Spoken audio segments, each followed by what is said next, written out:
Okay, I should be live. As always, I'm gonna check, make sure that I'm actually live. Give me a moment.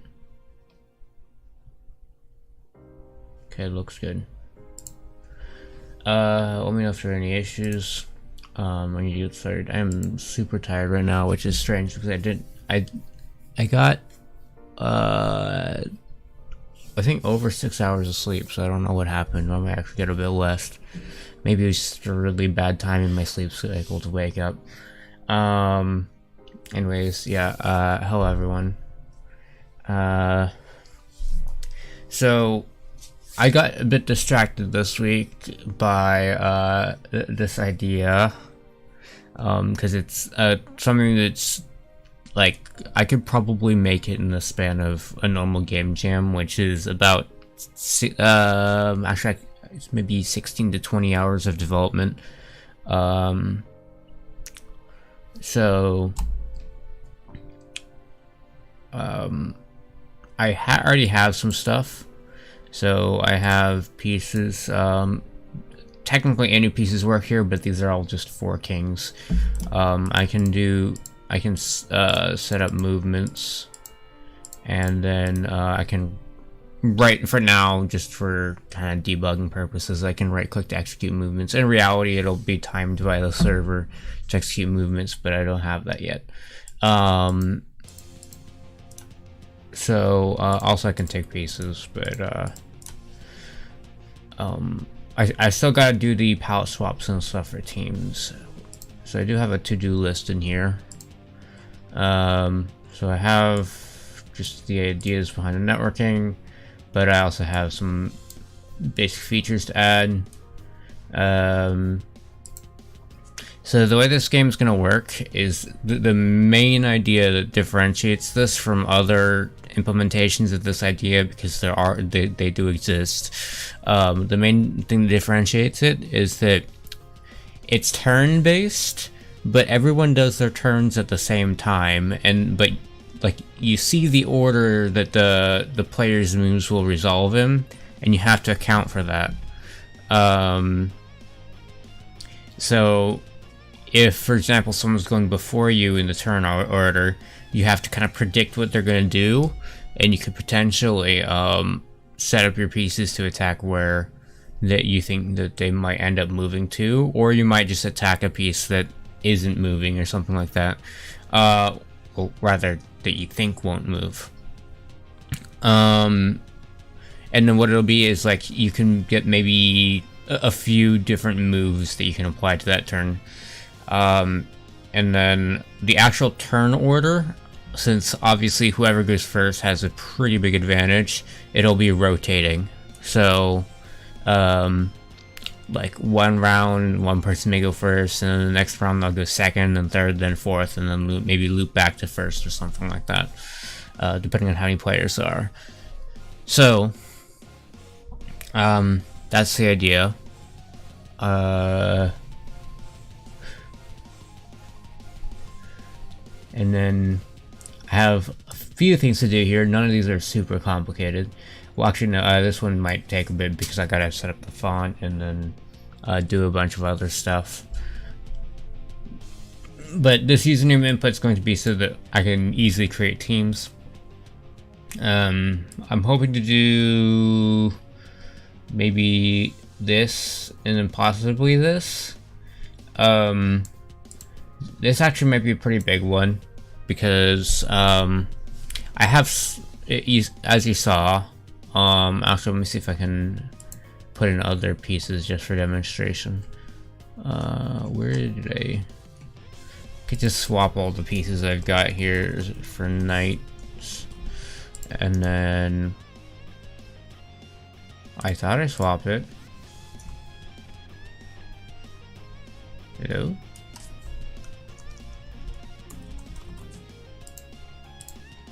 I was pretty sure. Yep, there's the rooks. What happened to the knights? Was that a bug in Adam? Adam has some weird text caching bugs that cause things to not update when you hit run sometimes. But yeah, I already have movement for all the pieces. The problem is that these movements don't support blocking. It's like if a piece gets in your way, it would need to be that that piece gets taken instead of being traveled to.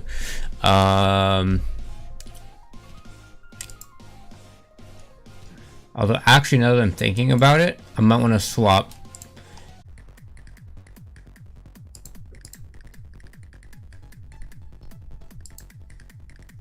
Okay, I should be back. My OBS just crashed. That's a new one for me. Like, my whole screen just went black. Like, all my displays shut off. OBS said there was an encoding error and just froze. Let me see if things are working. Looks like they are. Okay. Yeah, I don't know what happened. Like, how that happened. That's never happened before to me. Anyways. Is the sprite looking kind of blurry? You mean like the pieces, or what are you talking about? I mean, it looks kind of fine to me. What happened to the last multiplayer project? That one I'm working on whenever I feel like it, and that's how that one project's always been. It's just whenever I feel like it. I worked on it a bunch in March. I worked on it a bunch in the last couple weeks, or rather, the last maybe over a month. And then so I had this idea, so I figured I'm gonna work on this for now. But this project's very small. It shouldn't take up very much time. Like I mentioned earlier in the stream, I should be able to get it done in the amount of time I would normally spend on my game jam game. Or at least mostly done in that time span. It's a bit more complicated than that, maybe, but not much more. And especially if I had VFX and stuff, but for the most part, it's not too complicated. Anyways.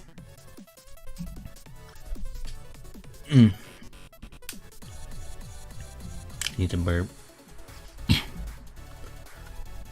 Alright, so I'm gonna do some swapping here for this stuff. The reasoning here is that, well, the issue with my current movement system is it's completely static. If there's a piece in the way, you can just kind of go past that piece. It doesn't block you. So I need to update that, which is a primitive system.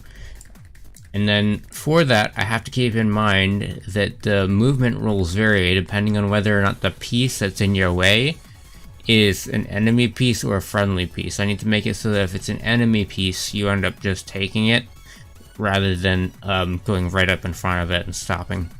Or actually, well, the friendly piece stuff, it will be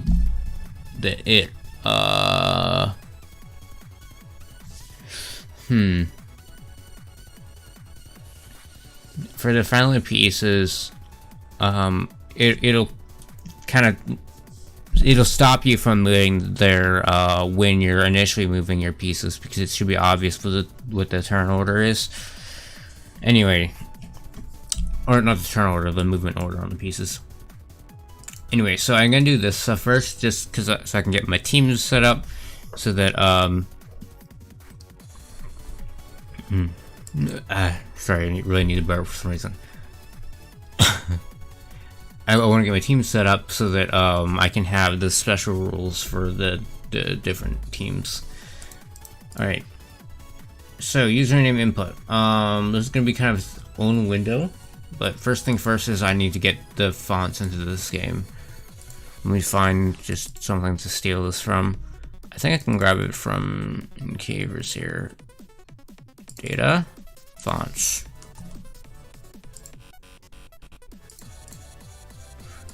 So I like how I open up this folder, and because of the folder name, it just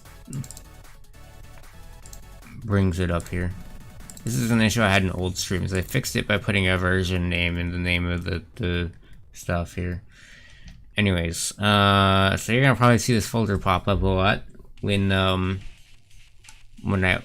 well, because whenever I go to it, it just zooms in automatically. Anyways, so in here I have data scripts. It's UI. Yes, UI. So grab that, and then let's go to scripts. Let's make a UI folder. Now I have no idea what the dependency is there for this script. I've already forgotten. Ah, here it is. So I gotta go grab these. So go and go over here. Data scripts. VFX. Oh wait. MISC. GFX util. And then I can go back in here. And then drop this in MISC. And then theoretically this should be able to run. I'm curious if, actually I'm just gonna go ahead and close like everything. I'm curious if in here I have, yes I do have this function. I need this function for later. This will be useful for the palette swaps. Alright. So I have my text. I need to make a UI thing for getting the username. I'm gonna call this like login for now.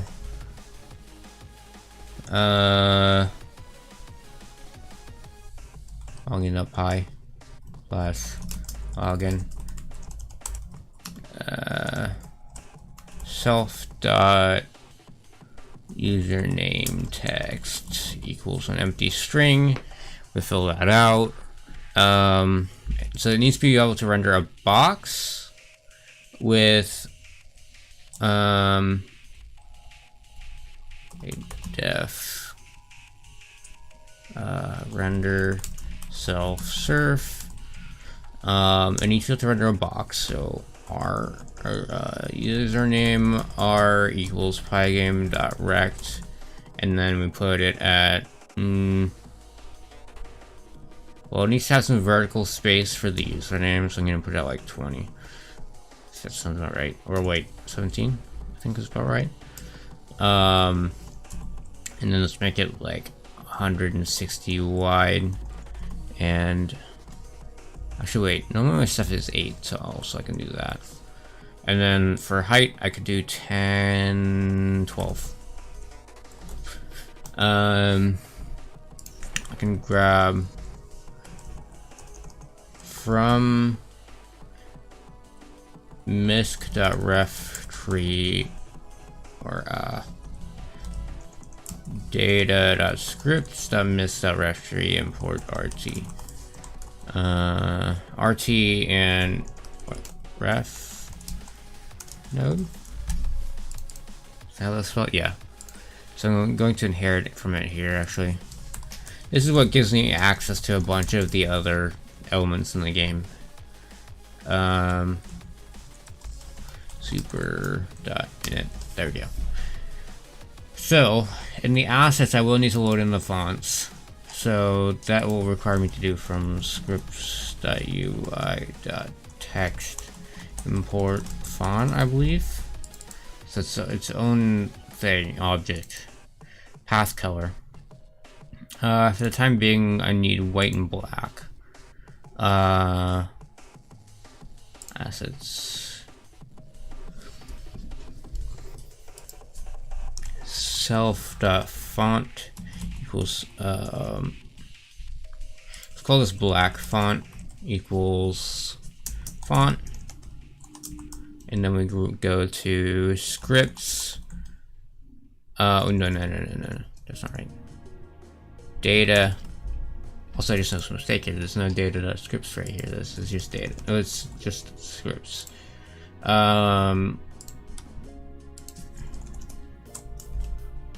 Then this one will be in data though.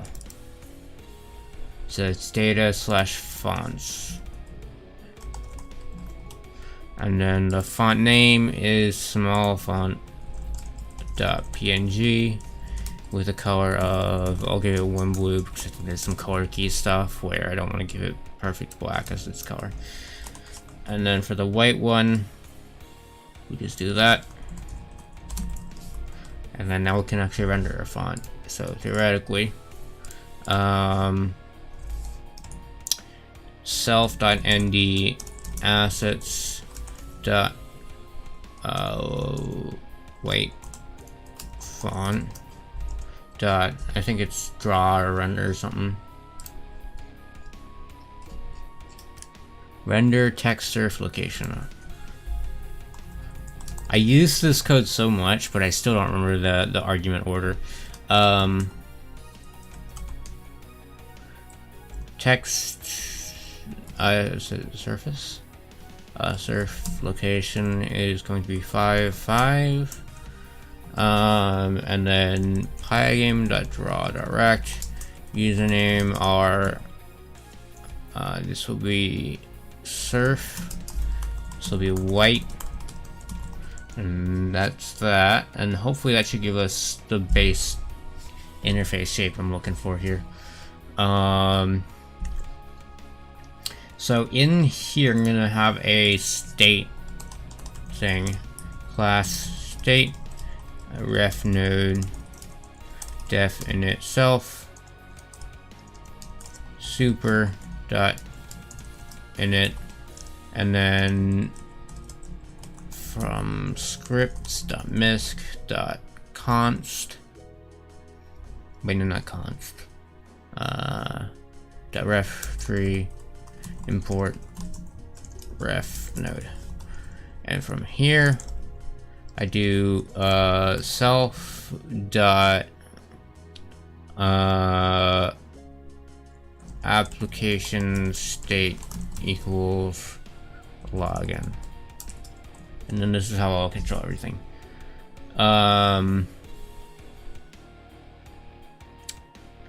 Where's my game? So from here, I can do from scripts.ui.login import login, and then the other thing I need is state. So I'm gonna reorganize this a little bit. From scripts.misc.state import state. So we need a state, so self.state equals state, self.register child, and then we need self.login equals login, self.register child. We get our login in there, and then over here on the update and render, we do if self.state.application state is game, we can do that. And then otherwise,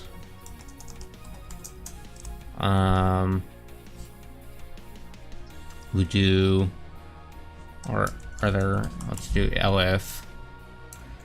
We can grab this and say login.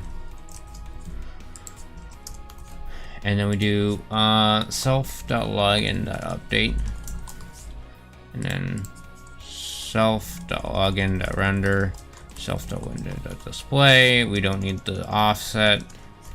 From here,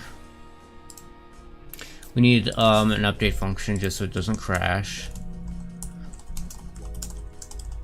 But we should get our login menu. Data.scripts from GFX util.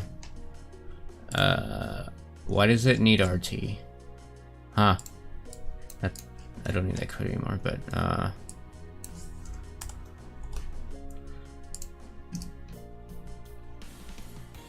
wait, this needs Pygame.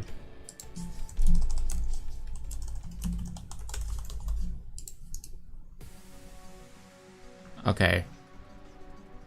Alright, we need to update our window because otherwise nothing gets shown because you don't call this way to update.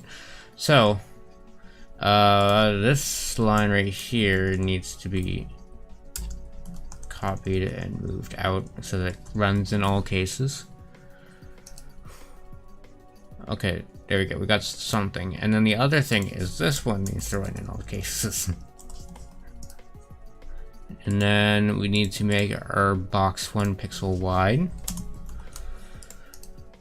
And then there we go, we have the setup for our login thing.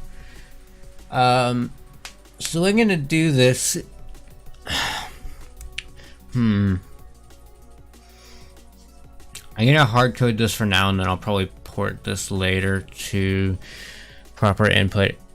I could actually probably grab, when I do the full launcher thing, I'll probably grab stuff from the Incavers launcher, because that already has login stuff. I might even use the same endpoints in the same accounts, who knows. There's almost not any reason for me to not do that. Anyways.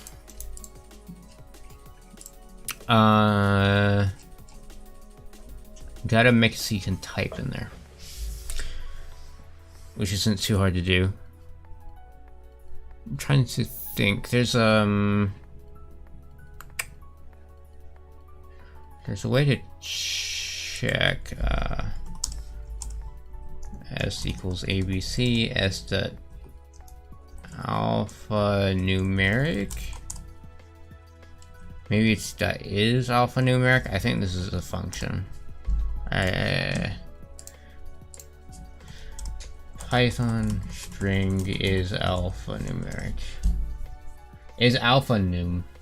Okay. So it's gonna look like this. So we get s equals abc, you do s dot is alphanum. Wait, did I read that wrong?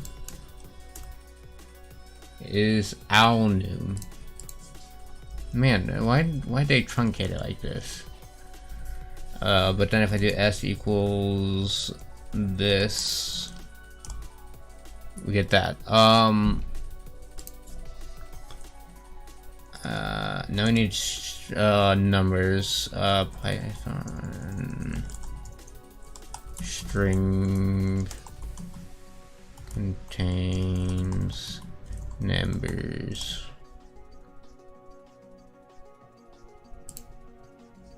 So if someone mentioned, so oh, there's is digit.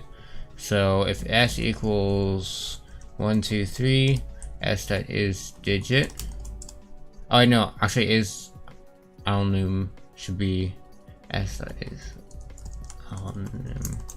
Okay, that's cool. Now I have to do 1.23. S dot is alnum. Hopefully it's false. Cool. Now what happens if I put an underscore? False. So I have to add that to the possibilities that you can use an underscore. But alnum should take care of most of the things when it comes to typing. I'm gonna cache up on chat real quick though. Which font do I use for my games? It's one that I made. So it's pixel art font. It's very small. It's like 3x6 mostly, which is about as small as you can get while still being legible. And that's the main reason I use this, because I made it so small. Will I do a chess stream where I play chess with you? Not normal chess, but I will probably play this with you guys. The initial goal was to finish or get this to a playable state yesterday, and then do a little bit of playing of this on stream with you guys before actually working on it more. But I didn't have time to get where I wanted, so that's probably not happening today. Depending on my project progress, I should be able to do it next week though. But yeah, I don't really play chess, so I wouldn't be very good. Alright.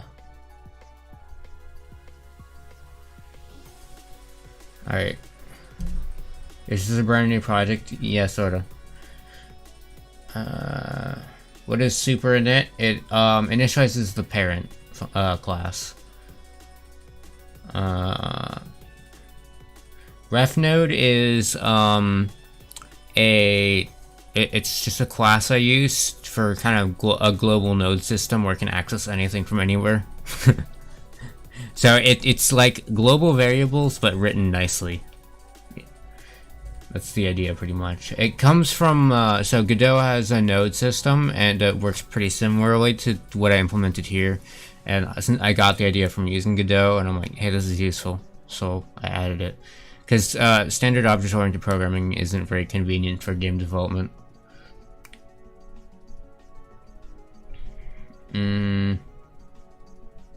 What am I cooking now? Still making games. So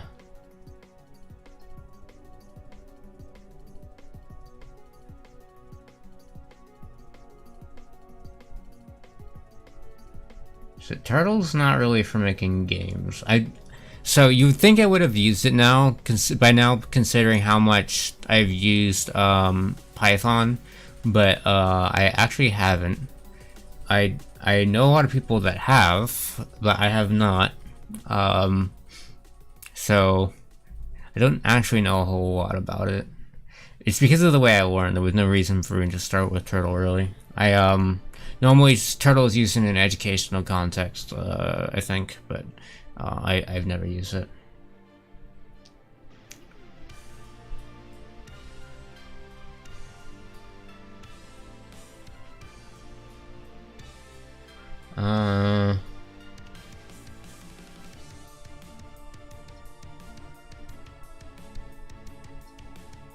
Do I know some cool tutorials for socket programming with Python?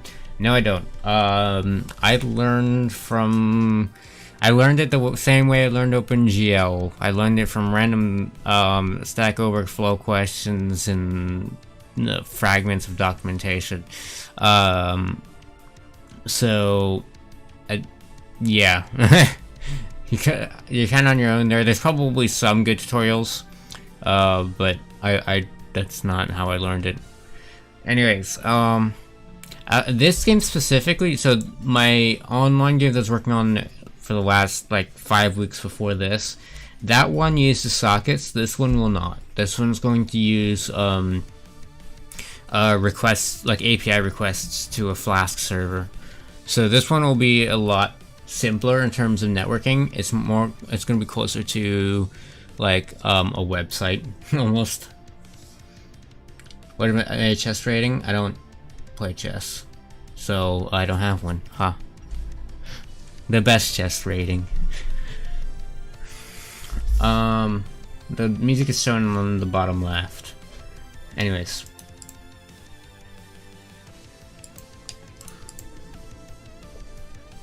So, where was I? Oh, I gotta make a second type.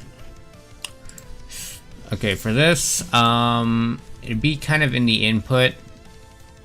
Oh. I'm gonna have to make a setting here. Self.text input equals false.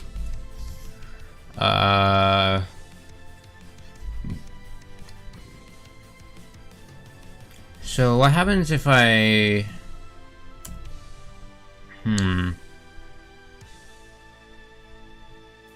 So I just noticed that I can't use these alphanumeric stuff because I have to convert from a string to the integer for the keys, not the other way around.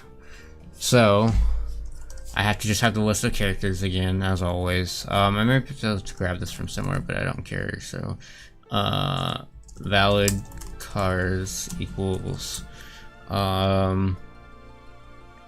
actually, I'll call this alpha num cars. We got A, we got B, C, and then we just, maybe tab 9 can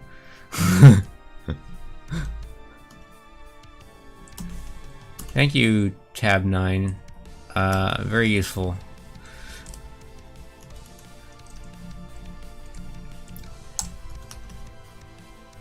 How do I want to do this? I think right here is technically correct. And then we do one.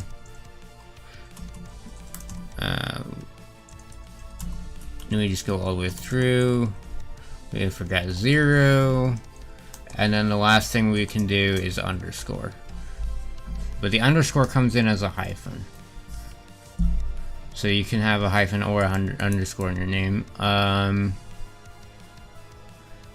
And then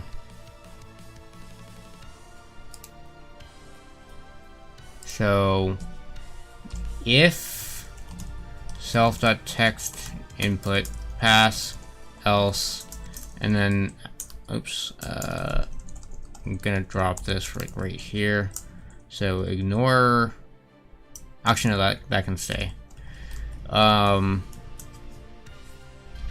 So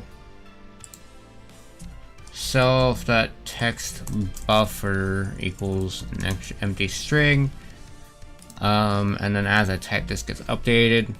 So if event.type is Pygame.keyDown, and the way I'm going to do this is actually I'm going to put this outside over here, and then if event, oh, there's some missing T there, event dot key is I believe ord wait, no, for car in self.alphanum characters, if event.key is ord car, then we do, that means you press that key, and we need to add shifting here. So self.shift equals false, and then if event.key is KL shift, shift equals true. This needs to be actually just in KL shift or KR, not L shift again, R shift. If it's in there, we set shift to true, and then same thing done in if event.type is Pygame.keyUp. This actually needs to be unindented. It needs to run in all cases. This needs to be self.shift actually. And instead of true here, it needs to be false. And then right here I can do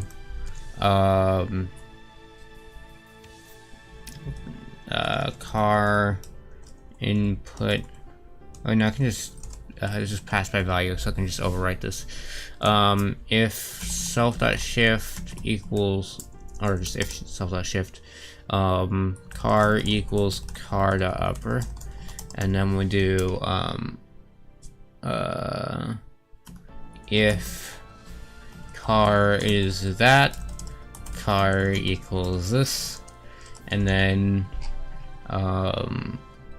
self.text buffer plus equals car, and we need a backspace button. So if event.key is k backspace, self.text buffer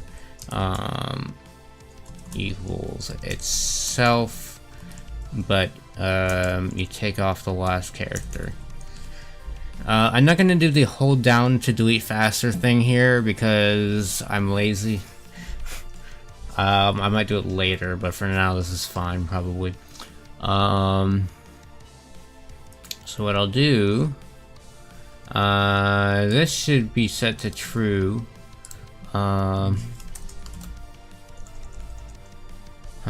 Wait.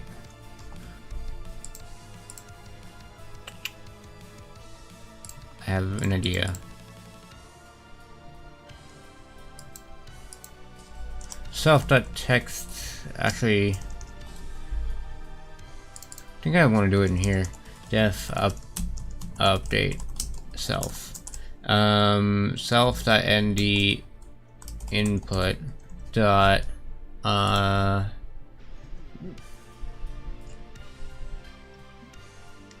text input.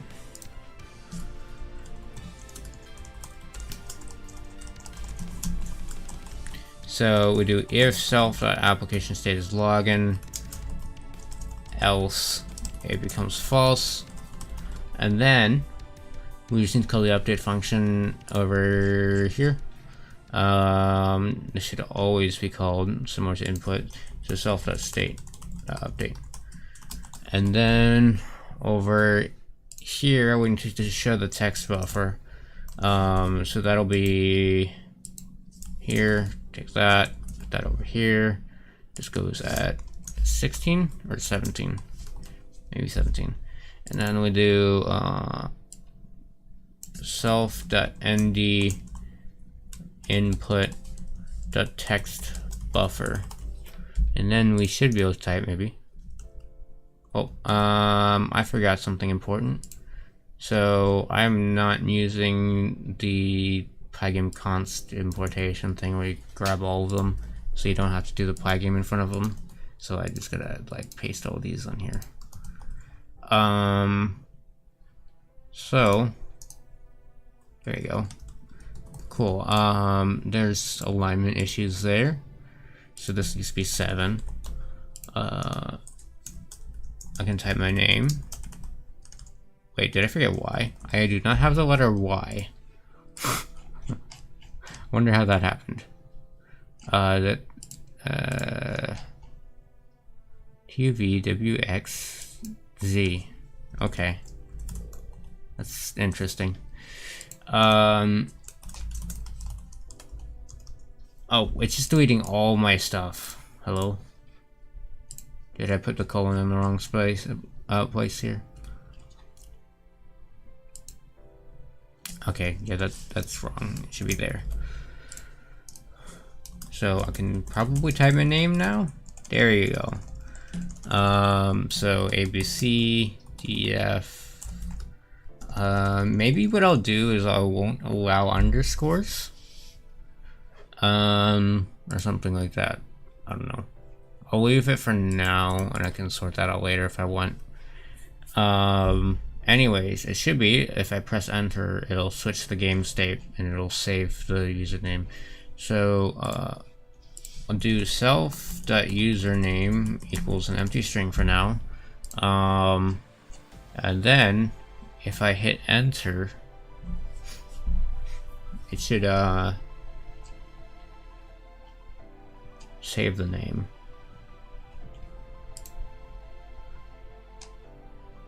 I'm gonna do self.enter equals false. And then if event.key is Pygame.k return, enter equals true. This is gonna be one of those keys where you disable it every frame. And then now I just go over into state here and say if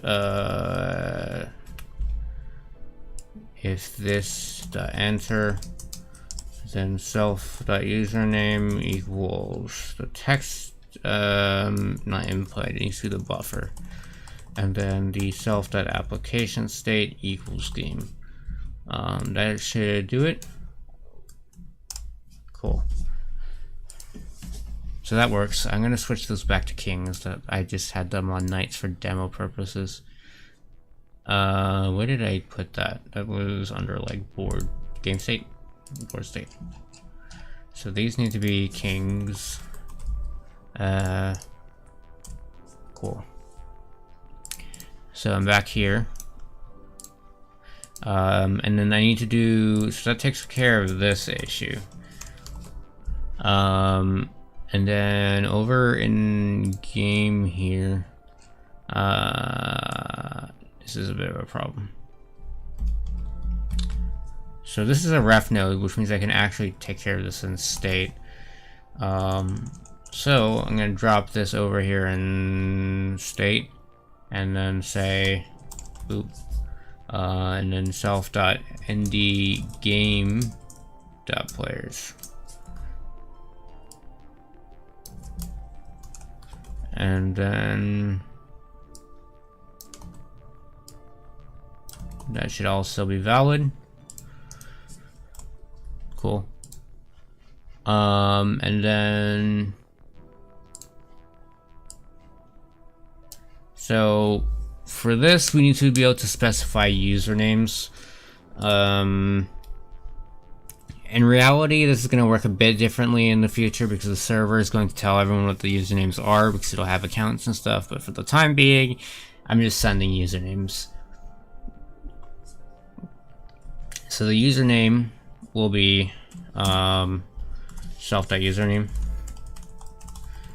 Actually, wait, no, that's gonna go in the player's information right here. Add player I self.username. So the I is the ID of the player.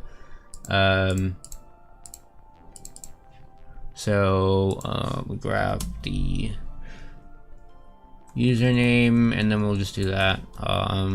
Self.username equals username, and then all of our pieces have usernames, or all of our players have usernames. And then we need to do the team by ID. I think the IDs are already all different, so that kind of handles our teams for us. Anyways, so we need to do the piece teams now, which will need the piece palettes actually, that comes first. So I need to be able to palette swap on these pieces to get, takes 2 positional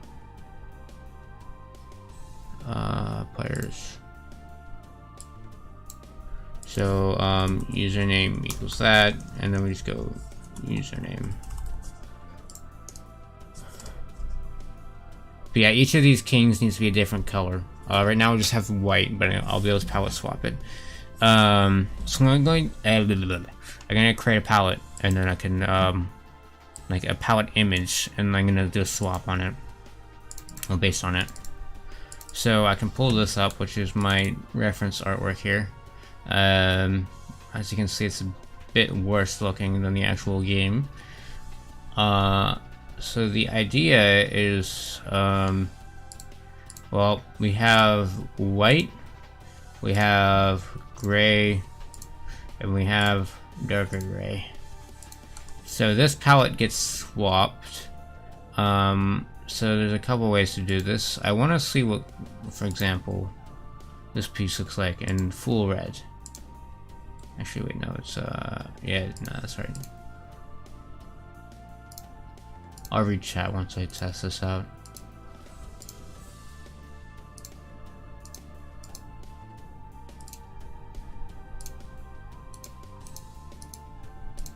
So this looks kind of like clay, and that's just because of the low contrast.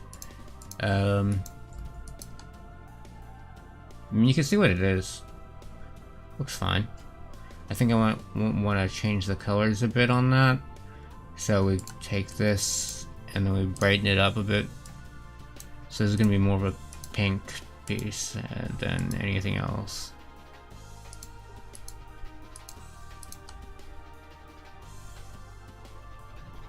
Okay, that's a bit strong actually. I think what I actually need is the darks to be darker.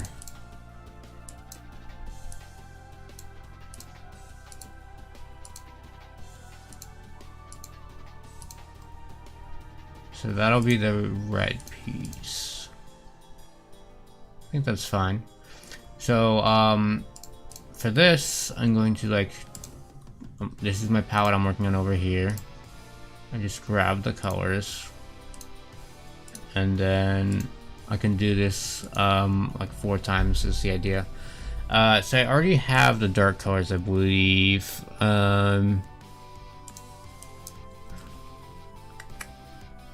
So this is most of the colors, right? Yeah. So the dark colors are like this.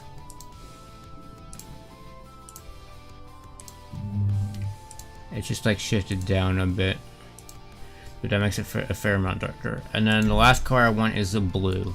So I can actually probably take this and shift this over to like here, and then take this one, shift it over to blue. Okay, these colors don't work quite as nicely as the pink one.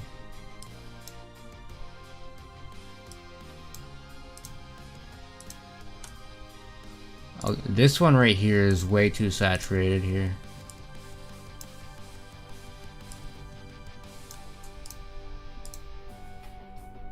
Okay, I can saturate it a bit more, maybe.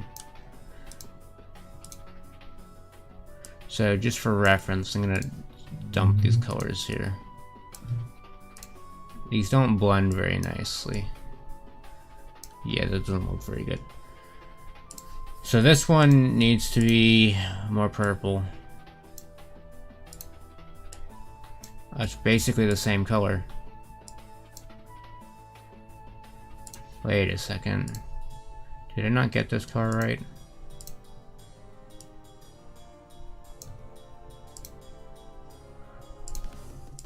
There we go, I think that was my problem.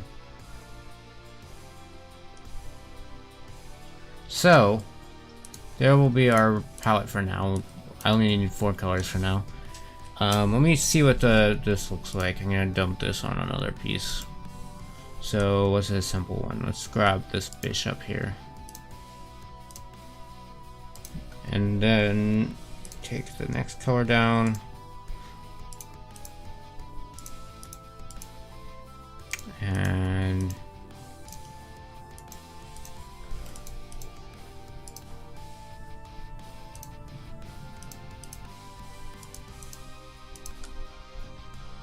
that looks all right, I think. I think maybe that blue is a bit bright, or saturated rather. So I can turn that down.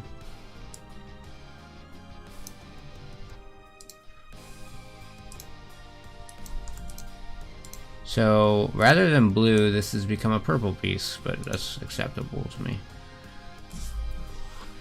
Alright, so we have our colors. I can read chat real quick now. Oh boy.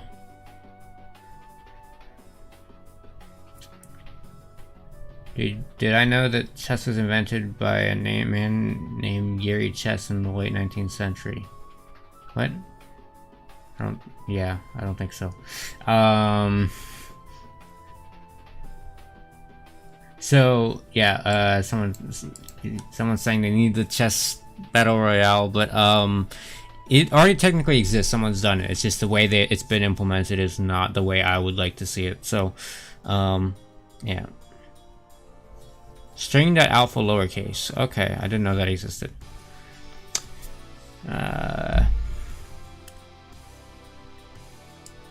What do I mean tile? Oh, you're talking to someone else. I have a video about collisions with tiles. Doing like physics and stuff with that. I have 2 actually. Alright.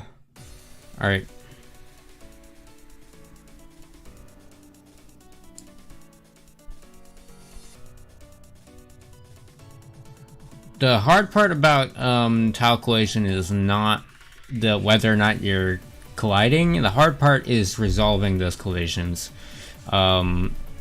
Detecting whether or not you collided is easy. You can actually just do it with rects. How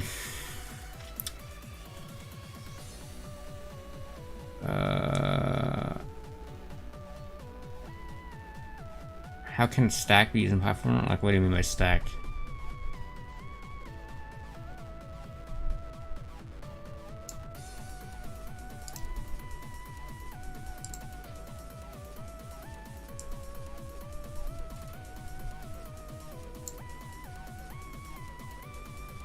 Am I pixel arting on paint? Yeah, that's where I do it. There's almost like if I'm doing dynamic, if I'm doing static pixel art that's like not animated, and it's low resolution, there's not a huge reason to not use paint, because it loads up quick. It's quick to save files and stuff. So,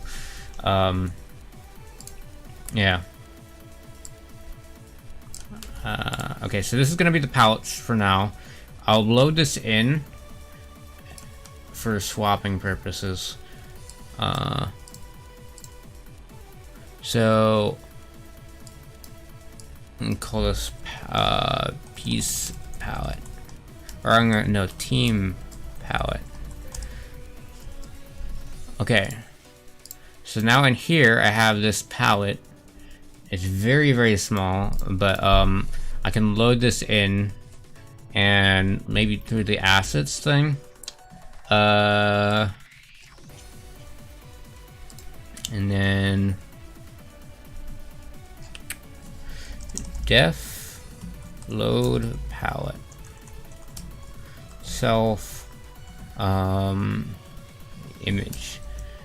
So the way this is gonna work is we do for x in range image.get width, for y in range image.get height, and then we just do that loop. Then we say our colors equals, and it should be one color for every thing on the y-axis. So we do an empty list for I in range, and then we do that.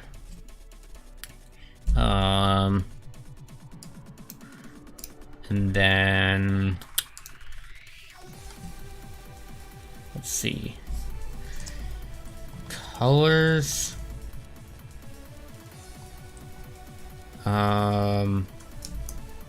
x dot append image.get at xy,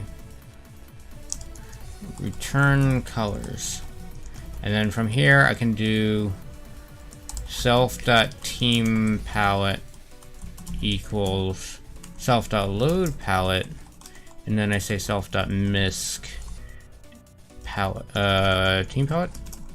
What did I call it? Team palette. Okay, so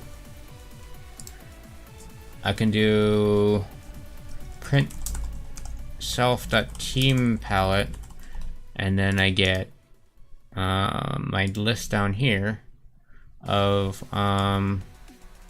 lots of colors. So I have to break this down. So this is the first color, and then this is the second one. So what I need to do here is I need to create versions of the images for each of these palettes here. Let's see.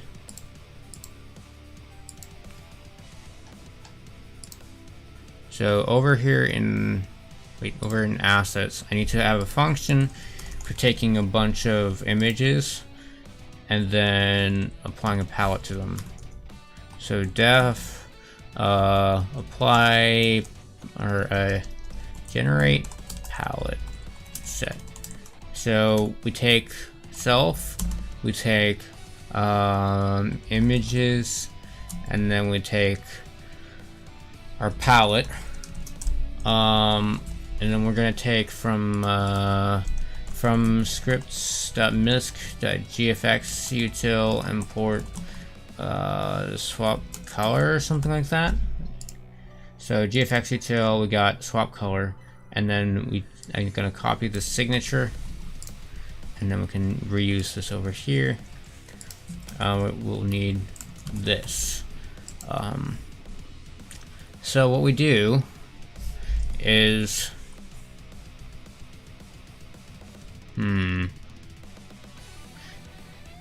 images, wait,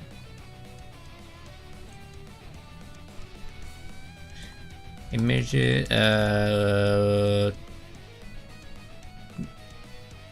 out images, what I'll call it, equals list comprehension. Then we're going to do a dictionary comprehension inside that of the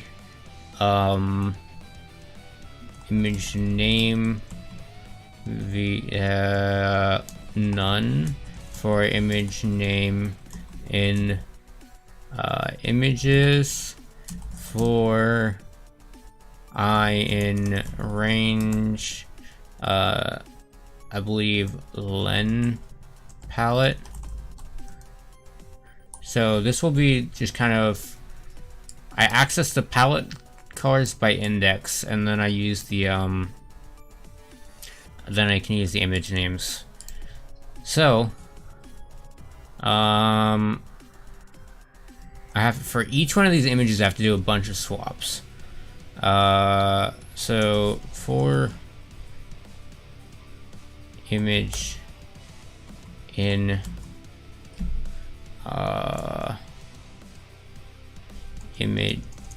images or rather the image name. src image equals images image name dot copy. We want a fresh copy to work from, and then we do src image equals src image.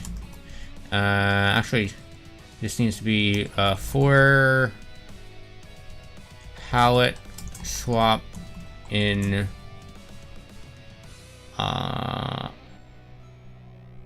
palette. So for color I in range len palette swap, and then oh boy. So this one goes up here, so this is one image. For every color I have to swap. So we swap the source image with, we take palette 0, so that's the first color. I'm swapping with, well, I need to take the index, so that's color I. And then over here, I can do palette swap. We maintain this original color key, I believe. Maybe? For the outline stuff, it does some weird things. I'm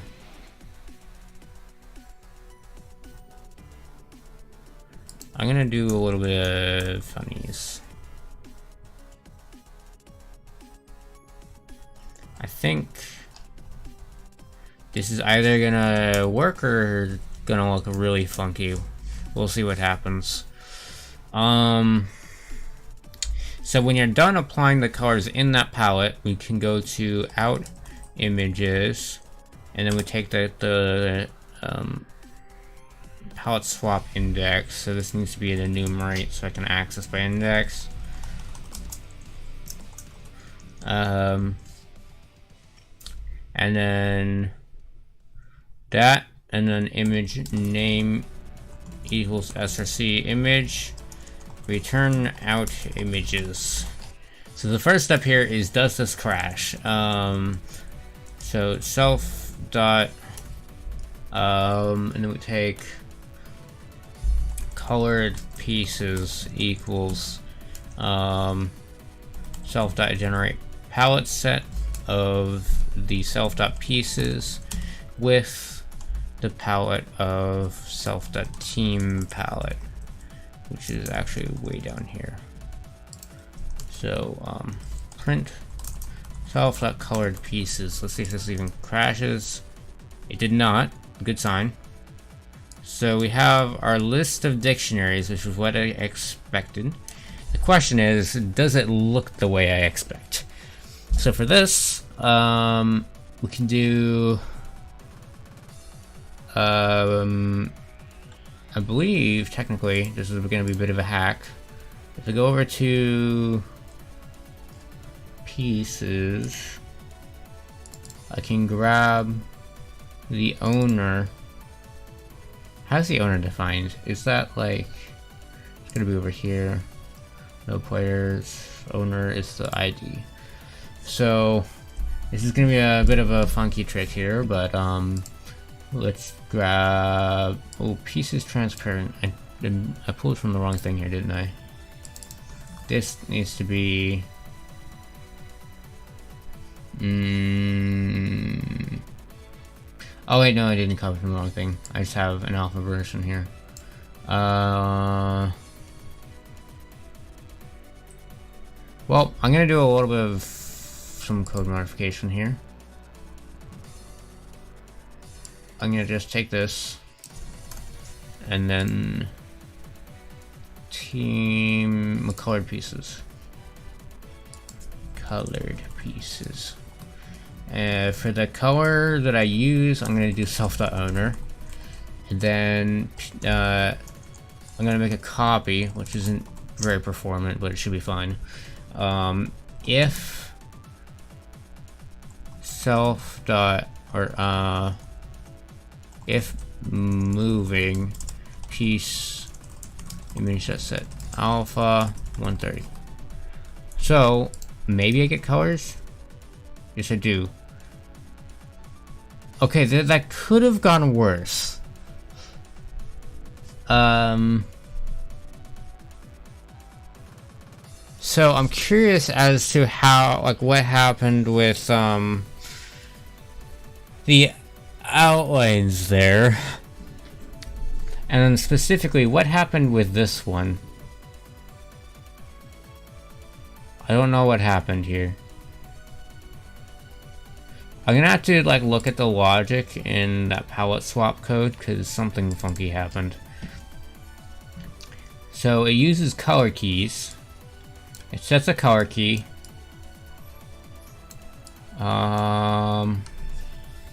Okay. So I think it might have something to do with the fact that well, the way I was using color keys here.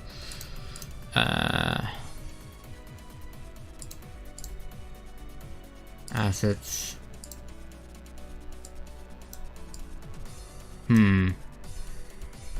It's weird that the black one just lost all of its color. It's so weird.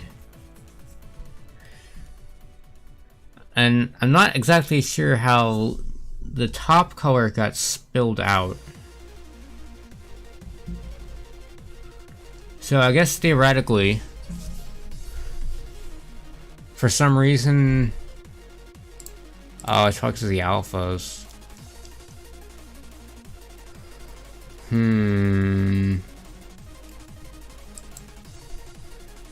Well, can I? No, wait.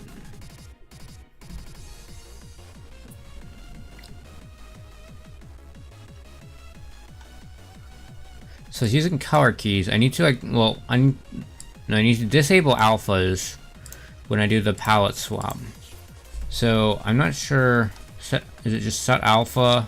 Wait, no, not set alpha. It's I forgot what it is. Time to head over to the documentation. Surface. So would just calling .convert remove the alphas? Yeah, I think it does. So if I go over to the palette swapper, actually, I think I can do it over here, and that will save performance in other areas. So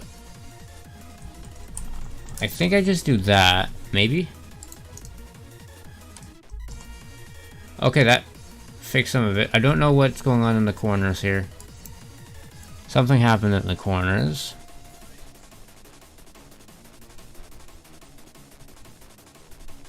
I seriously don't know how those pixels got in the corners, or what happened to the black.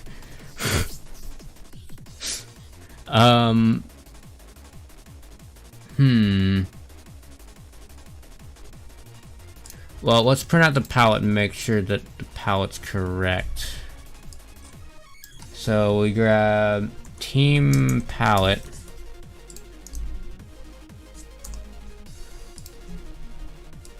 So over here we should get a bunch of the colors from white. Wait, no, it's like right here.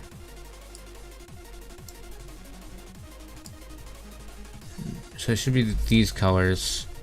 198, 125, that looks correct. So with the black one, it doesn't even have anything to do with the fact that, like, it's not like it came last or something. It's so weird. Just trying to think of solutions here. Like, what could have gone wrong? Well, I guess one way I can do this. So right here, break. So this is one color swap. Oh, I see what happened. It went bottom up. Wait, is it? No, it's top down. And because the colors are basically this, or because they are the same, it's just stacking them up and making the whole palette one color. So you gotta be careful about that. the way to fix this is I take these colors and just ever so slightly modify them. So we'll just like go ever so slightly. And then this one we go 7. And then that should fix the black one. So the black piece is correct now. So the last part here is where on earth did these pixels on the corners come from? Oh, sorry, I just noticed that.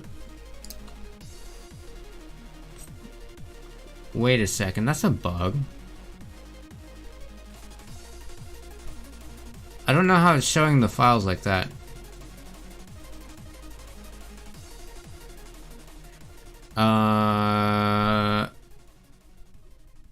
So when I run the game, why is it showing that? And how? That doesn't make any sense. Why? Because the file name doesn't even match. Did my scene transition thing... Alright, here's what I'm gonna do. I'm gonna change the name of the game here.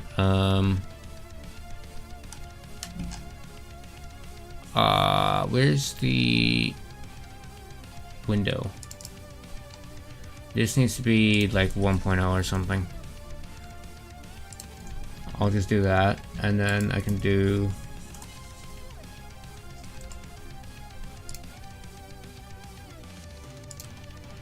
So now, theoretically... What?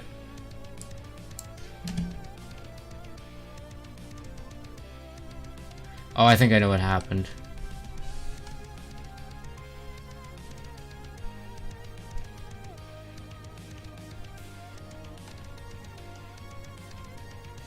Where would that be? It's... Oh, this is annoying. Gotta turn off my scene switcher. And then I can fix it. And that's gonna be this thing.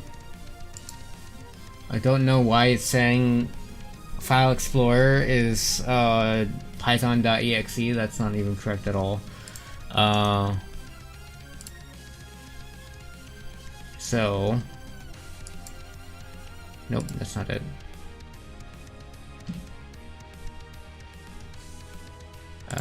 Hold up.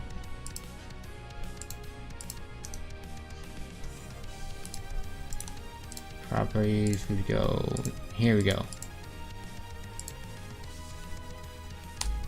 Fixed. Now I just turn on my scene switcher and problem solved. Alright, so I have the palette. I just need to fix these black dots in the corner.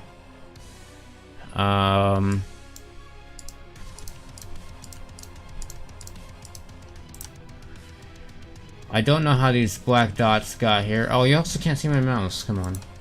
Properties. I have to turn the scene switcher off again. This is obnoxious. Properties. Capture cursor.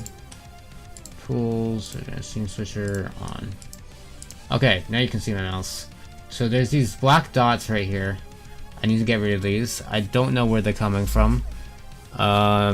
Well, actually, there should be a bit of a hint here, in that it's only... Wait, is it? No, it's on everything. Okay. So, the question is, where can something like that come from? And the answer is, I have no idea. My guess is that it has something to do with the outline. Oh, and actually, yeah, that's a problem. So if I go to here, there's something, unset color is that.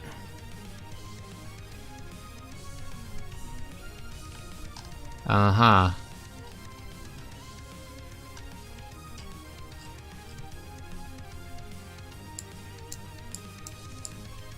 Can I, does this, how many problems does this cause?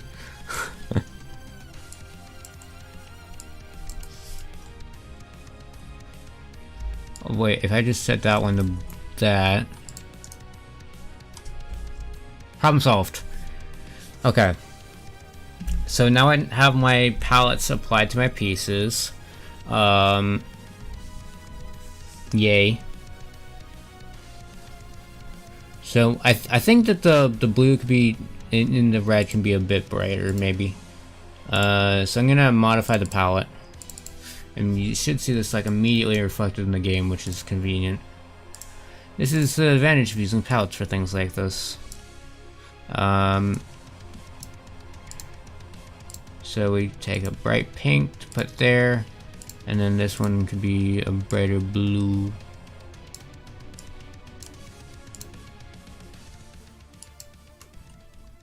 Alright, and then these colors are a little bit dark, so we'll brighten them up a little bit.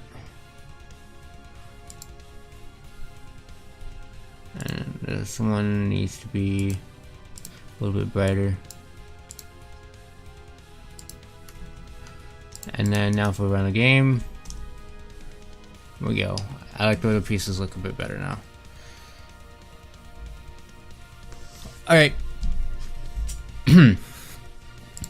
So we have our palettes here for our pieces, which is kind of important.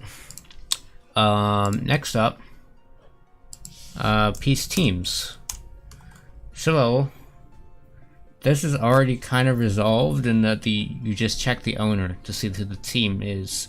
I'm trying to think if there's anything else I need to add for just. I guess now I need to do the mapping of the owners to proper colors. So I was using a bit of a hack there that'll cause some problems depending on the player ID. Maybe not. No, it will. Okay. So self.teamID equals I'll do 0 for now, and what it'll be is that will get updated when the player gets added. So self.nextTeamID equals 0. And I'll do team ID. Actually, this is gonna go over here. Team ID equals 0, and then we do team ID self.nextTeamID, and then self.nextTeamID plus equals 1, and then for the owner, I need to grab the player by the ID. Boy. So,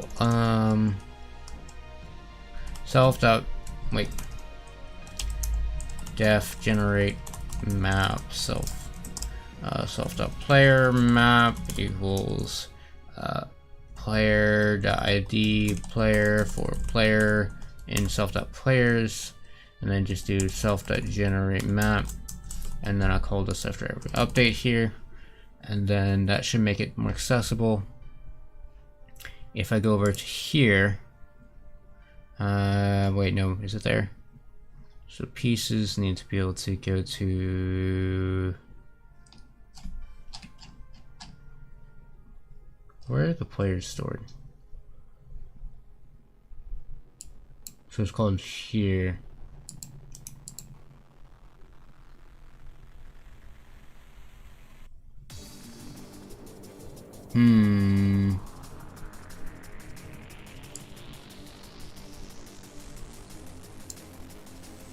So again, I'm going to swap owner, or I'm just gonna put the team ID here. This is a bit of a lazy solution for now, but I can deal with the problems this causes later. Alright, so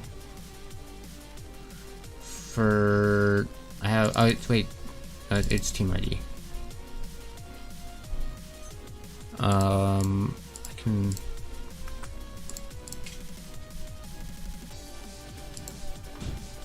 pieces. Wait, no, it's over here. There you go. So this should, yeah, that's correct. And then I can just run this, and hopefully the colors are still correct. Cool. We have a print statement in here somewhere that I need to remove. Yep, there it is. Okay. So I'm gonna take this out. Now the next step is, let me show you the problem here. So, well, part of the issue is that I'm on kings right now. I can't really demonstrate it too well. Let me grab, here we go. Let's put it on rooks. And then I can demonstrate the problem here. What color did I use there? Huh. That needs to be fixed. Something got incorrect with the colors here.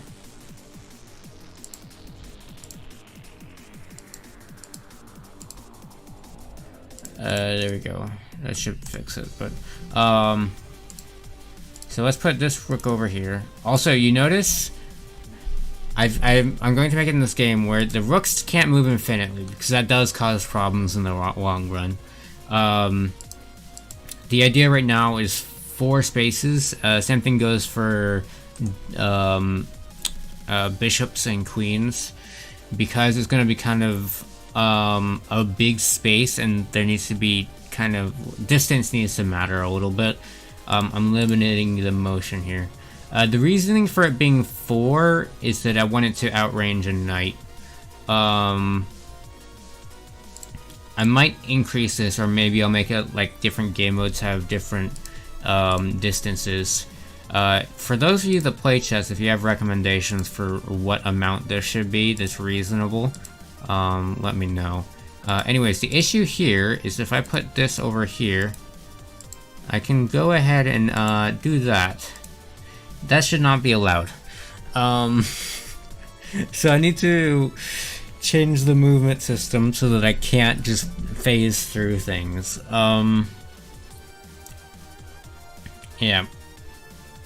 And then the other thing is that if, for example, let's say the blue goes before gray. If gray wanted to move down in here, and this one gets in the way, what it should be... Oh, blue ended up going second. Wait, no, never mind, that it didn't. Well, I mean, technically it did, but that wasn't the issue. Anyway, so the way it should be is that if blue goes first, gray should take blue, and the pink one should still be down here. So there needs to be... It needs to apply that stuff in the way it resolves the moves. So I'm going to have to like make a, I guess, a move resolver class, and I guess move validator .py class move validator def init self. I guess it can be owned by the board.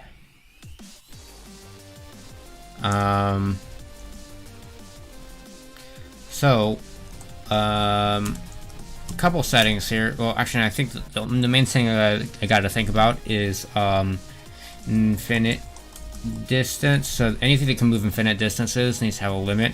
I'm going to set it to 4. So self.infiniteDis equals infiniteDis. And then, so the way this is going to have to work is it returns a set of valid moves. Def move self piece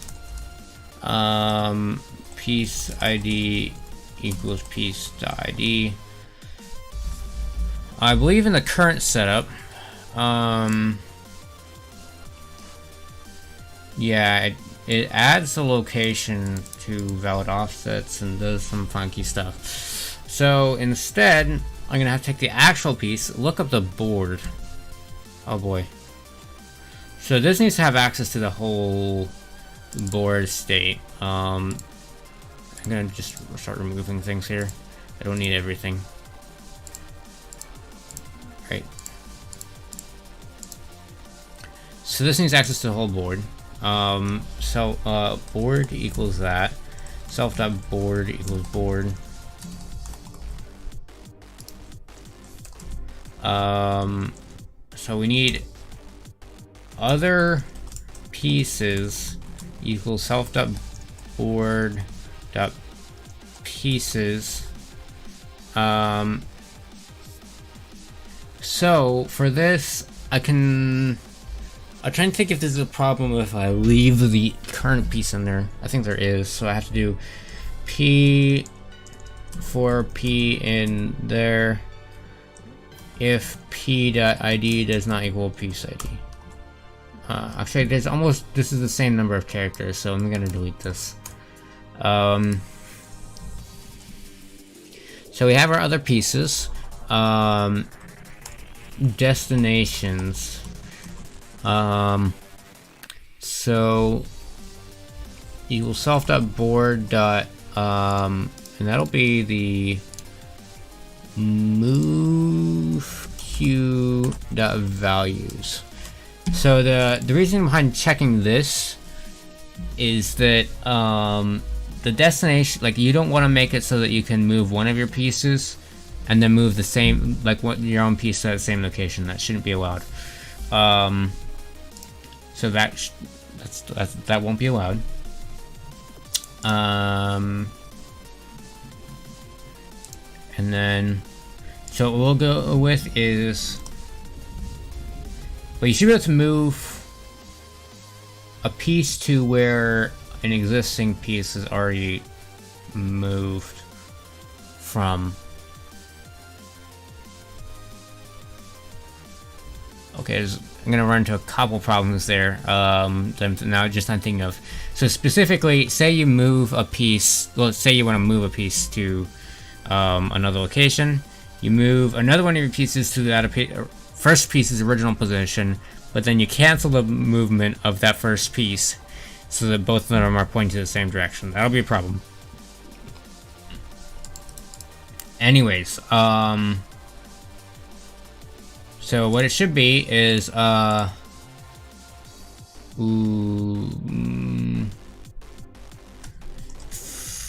friendly positions equals p.id for p in self.board.pieces if p dot was it team ID? P dot dot owner is the same. Dot owner is piece dot owner. So that's all of your friendly pieces.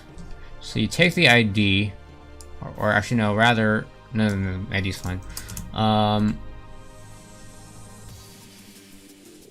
Actually, do I even need that? Yes, I do. There's a very good reason for that. I think, is that how that needs to be how the move queue is set up? I just gotta double check that though.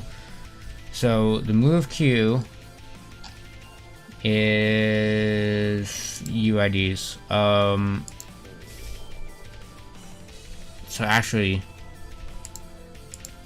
these are different. What is ID then? Oh, the ID is the type of piece. So I need UID. This is just a random number, kinda. So I need to do it by the UID. So UID will be associated with its location. So p.location. And then from here you do enemy positions, and then that's just going to be the adverse.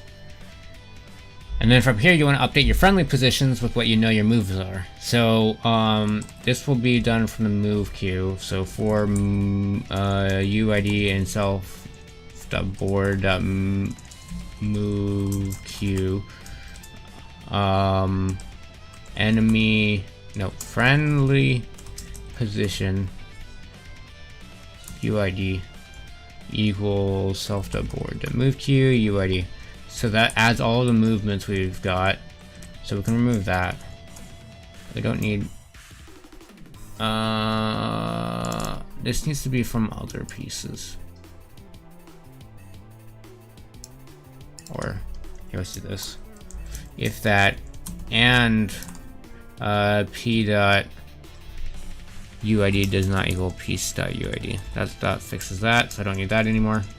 So I have a list of the friendly positions that you're going to use and the enemy positions. That needs an S. And then from here, I should be able to do calculations for each of the pieces. So I'm going to store these as member variables because I'm going to be calling some other functions later. I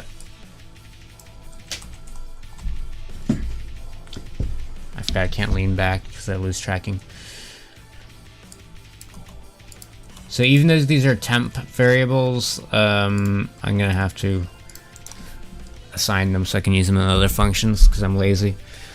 Alright, I'm gonna check out the chat real quick and then we'll get back to work.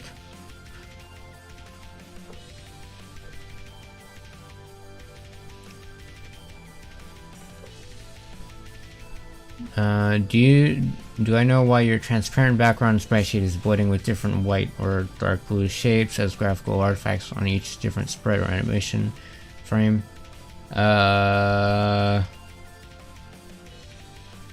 That's probably some kind of color key issue. I don't know. It could be a lot of things.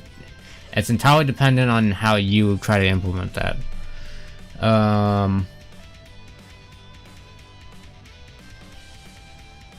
4 spaces in each direction instead of 8. I guess yes. I guess that's one way to look at it. So normally in chess you could say it's 8 because that's the size of the board. But I don't know if 8 seems like a bit much. I could do 8 maybe because that is consistent with actual chess. I don't know. I can tweak this as needed.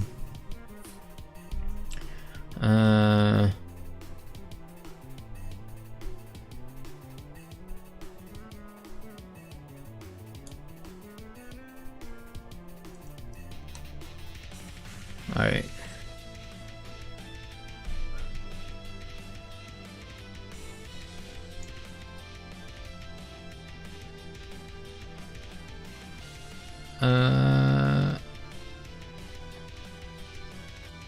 Candyland. I have not played that in a long time.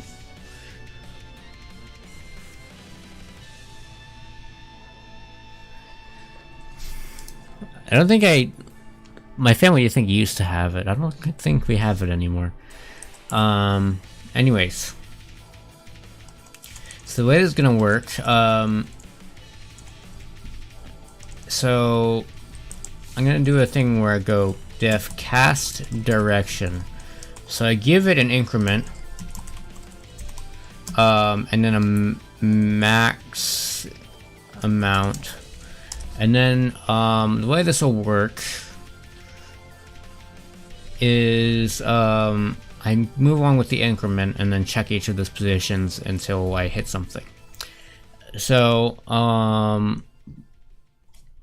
this needs to have a start position as well, so I can just use the piece. So we get position equals piece dot location. We're gonna make that a list so we can increment it. So for I in range max amount, position. Okay, wait, hold on. Valid positions are equals that. I'll put that later. Position 0 plus equals increment 0, and then we do the same thing for the y-axis. So the idea of this function is to kind of cast that line in a direction. So for diagonals or like horizontals or verticals for rooks, So this will take care of the movement for the actually I could technically use this for every single thing and just say the king casts in a direction with 1 distance as opposed to like 4. The only thing that's gonna have to work differently is the rooks.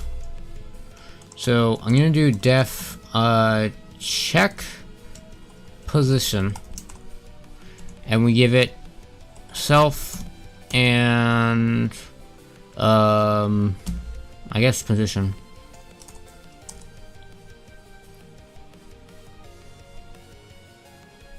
Now what we gotta do, actually this needs to be inverted, or rather it doesn't even matter. I don't need the IDs of the enemies. I can't think of a case in which that matters. So I can just do p.location. This one it does matter.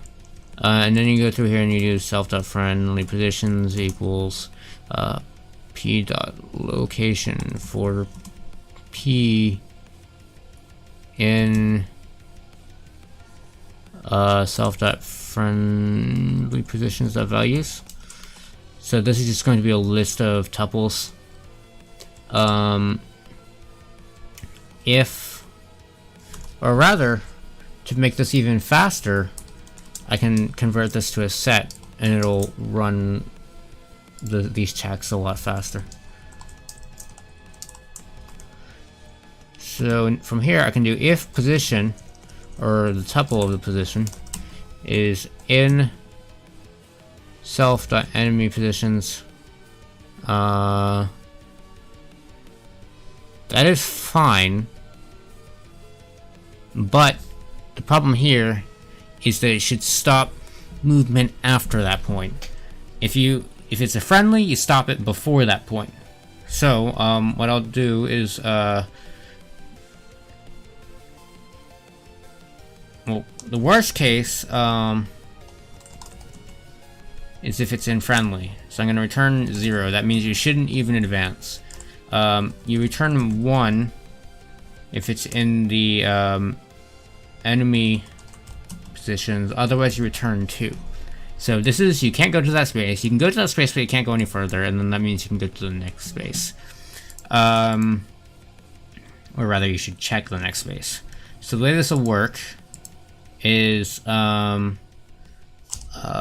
position valid equals self.check position, and then we throw in the position we have, and we do if not position valid break.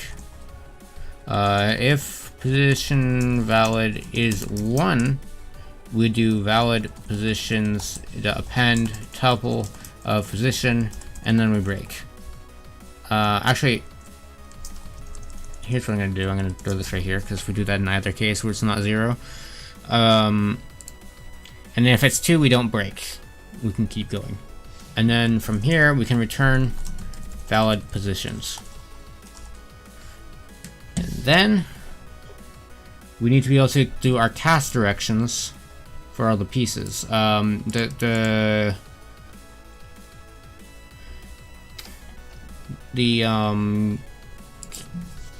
main thing that's going to be funky here is the knight. Anyways,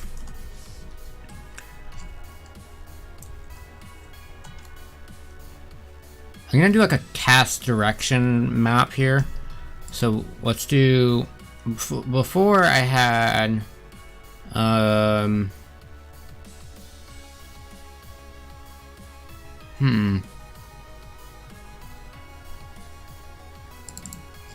gonna change this and say piece rules, and then I'll do, let's say, king. So it'll cast in the 4 directions, and it'll go, say, or no, the 8 directions, sorry. 1 0 1 1 Actually, I actually have all this stuff already. So I can grab that, and then at the end of this, I will say it only goes a distance of 1. That's what the third value will be. If I put 0, it'll be as far as otherwise, as specified, pretty much.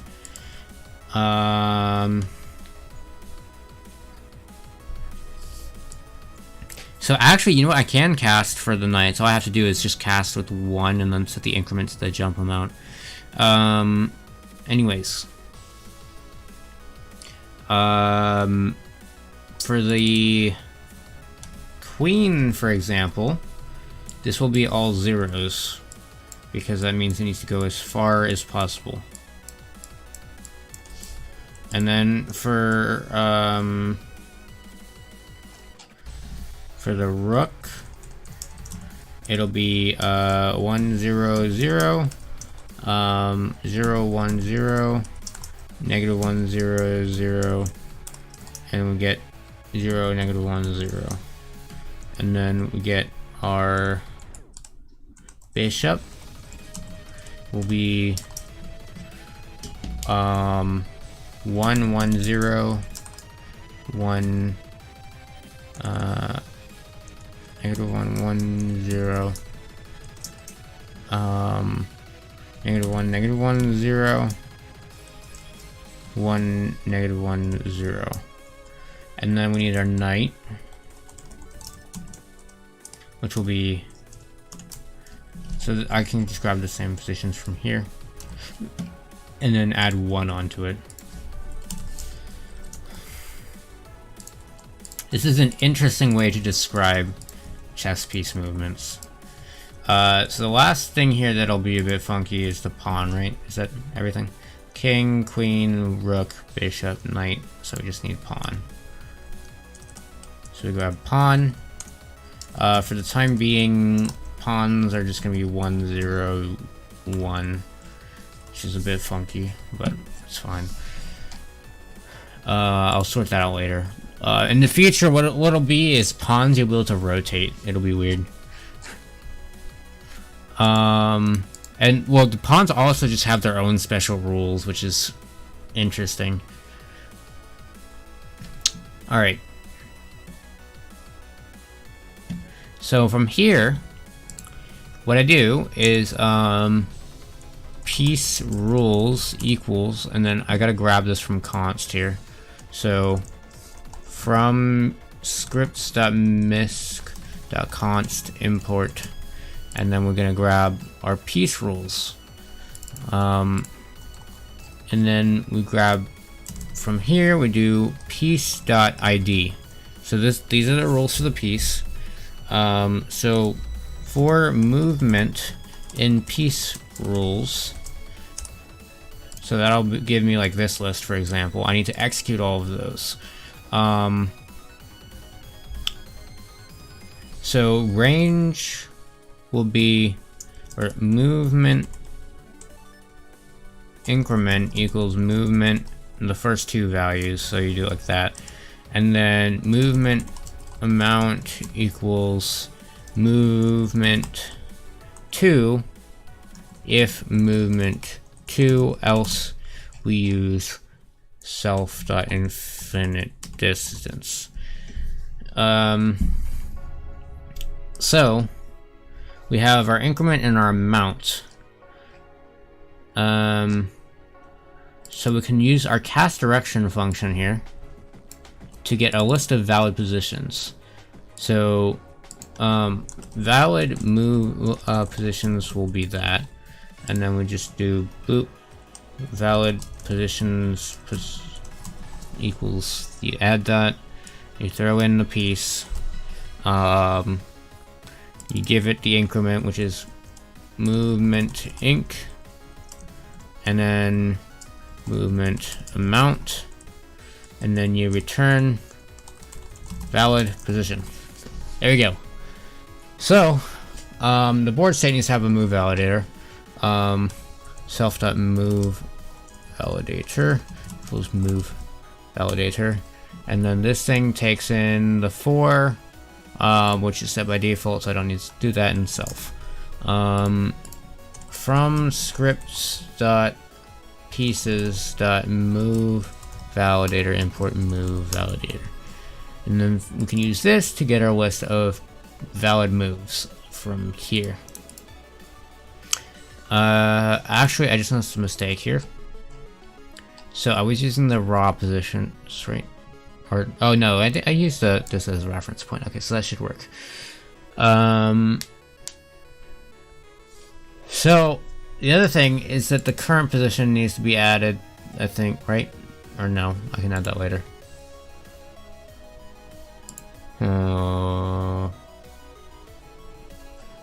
How's this used? So I do need to add the current position, because for every piece you can just undo its moves by adding in the current position. So what we do is if self.check position, and then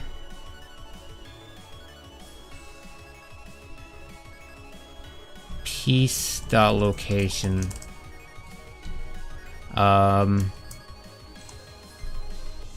valid position, append piece.location, and then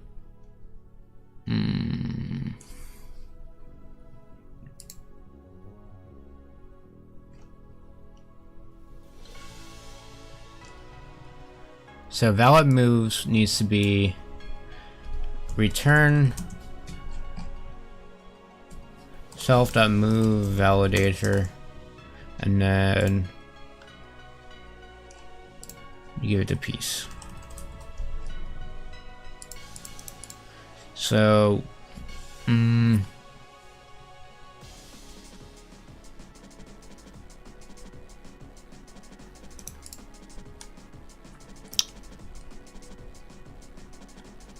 so over here it does some stuff too. Can remove this now, and then maybe this works. Very small chance, but we will see. Cool. Crashed. Minor issue there. This just needs to be that move. Let's see what the next crash is. Cast direction. That needs to be self.cast direction.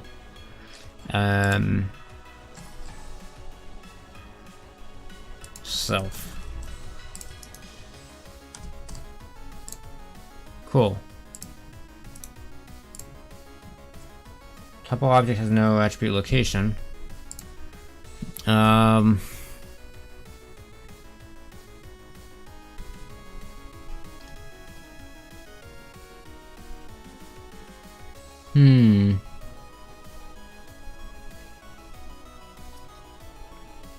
Wait.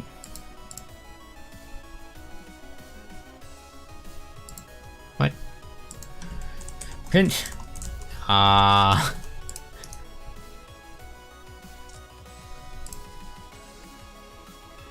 Okay, so it is checking here. It's just that this becomes invalid when I move my piece, or try to. Tuple object has no attribute location. So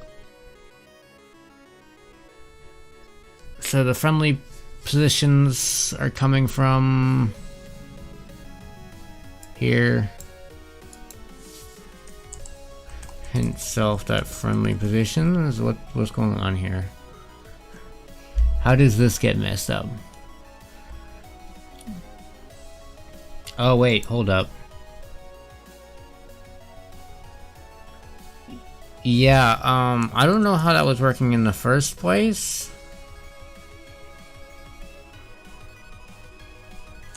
That should just be that. Actually, speaking of which, that should just... Huh?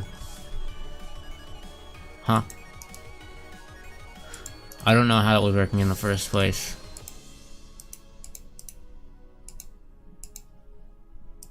So the move execution is not quite working. I'm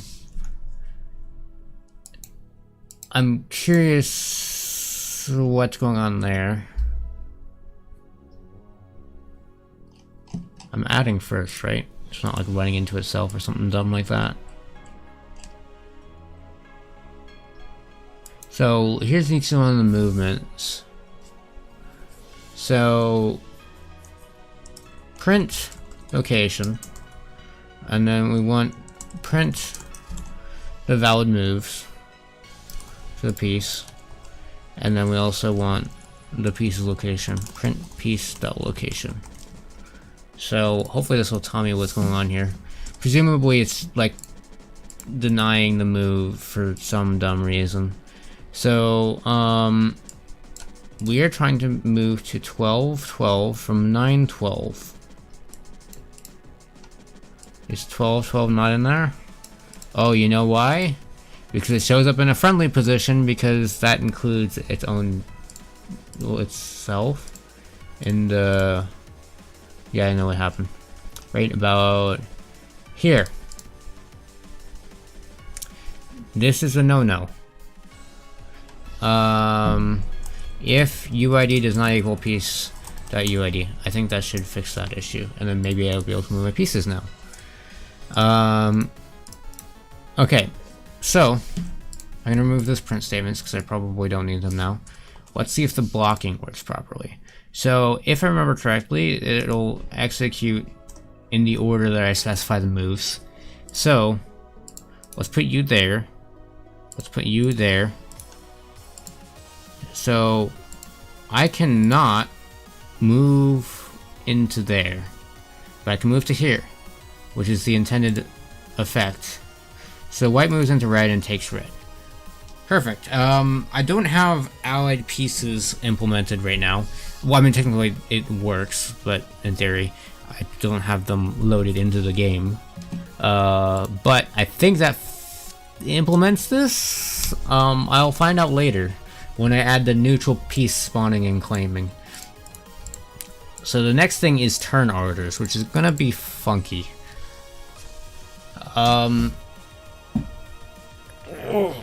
So I think I'll use the same username for everyone for right now, because it's technically not important.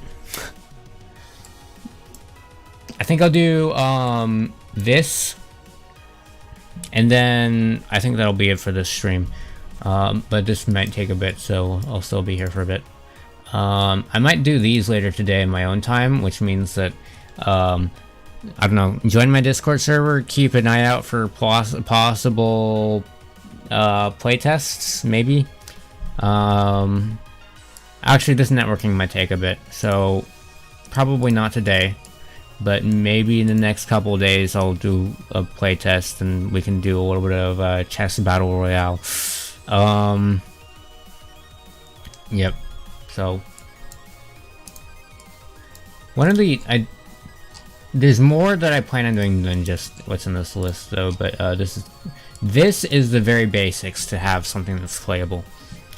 Like for example, I want to add fog of war and maybe walls. And then I also want to block vision using pieces. So you can have like a line of pawns to block vision from your opponents. So you'll be able to see through your pawns, but your opponents can't see through your pawns, which will be interesting. So chess with vision. Anyways.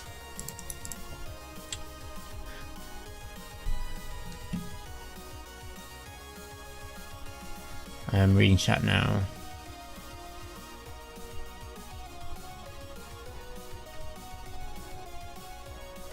What's the theme for Adam? It's like SETI or something. How am I gonna make a horse with this system? Here, let me show you. It should work, I think. Actually, speaking of which, I didn't even test it, which I probably should have. So what I did is the horse, the increment value is all of these. Wait. Here. But it can only move one position, so it moves the same way kind of a king does, except I give it different positions. So, horses work. Yay.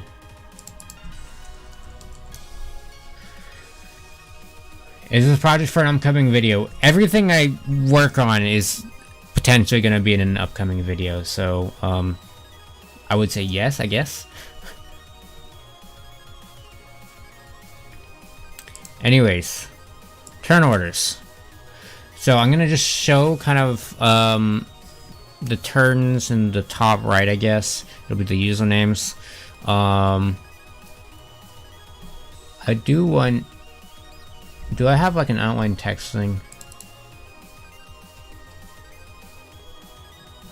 Prep text. No, I can't outline. So what I'll do, I'll go into assets and make a function for this. Def outlined text self text surf fonts. We'll position fonts, and then we do surf fonts 1. This will be the background. Dot render onto the surf with the text at the position 0, position 1, and then you go direct for offset in 1 0, negative 1 0 0 1 0 negative 1. Go through the offsets plus offset 0 plus offset 1. We take this, then we render the first font, and then we do we don't need the offsets for this, so we'll just go to the center, and then that gives us our outlined text. So I can use this function now to render some outline text. But first thing first is a turn order. So it's going to be like by user IDs, I guess. So let's just kind of create a dummy value, and what it'll be is after every turn it rotates. So self.turn order equals that. And whenever you add a player, this needs to update. So let's do self.turnOrder.append, and then we want like the player's ID. So player, we want the team ID, I guess. Team ID. Let's go with that. So funny clipboard tricks. So every time a turn ends, we need to rotate the turn order. Turn order should update here. So self.turn order equals self.turn order everything after 1, and then you add self.turn order 0 onto the back, so that should rotate it. So rotate turns, and then so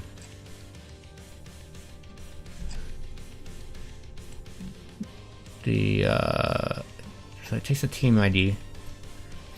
The players I need to be able to access by their team IDs. So self.team map equals player.team ID for player and self.players, and then from there we can do team map to grab the players. I'll use my username for now, which will be in state.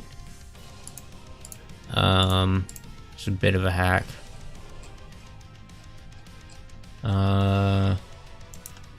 New file ui.py class ui define itself from scripts.misc.ref tree import import ref node, and then we do ref node super.init, and then this is where we'll do the outline text. So def render self, from here we gotta grab the board. So board equals, I believe this is a ref node technically, so I can just do, no it's not. So I gotta go game board, game.board, self.nd game.board, and then for team in board dot, and this will be the turn order. We needed an I for offsetting these things.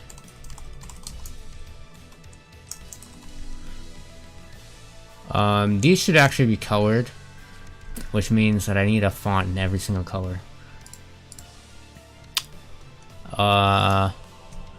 Self.palette fonts equals, and then what we'll do is a list, and then I'll take the brightest color for color in self.team palette, and then you take color 0, that'll be the bright color, and then we can create a font with that. So take that, we'll grab this color, and then we throw this in, and now the team index can be used on the palette fonts to grab the correct font. So these fonts will be self.nd assets dot those palette fonts, right? Palette fonts, and then we just use a team ID, and then for the second font you just do this one will be black font, and then for the position we'll do self.nd window.display.get width, and then we can do 5 minus 5 plus I by 10. Actually it should be 12 because of the outlines. We'll put this onto the display with a text just being the username, so self.nd state.username, I believe. Is that what it was? Let's open up state here. Yeah, that's correct.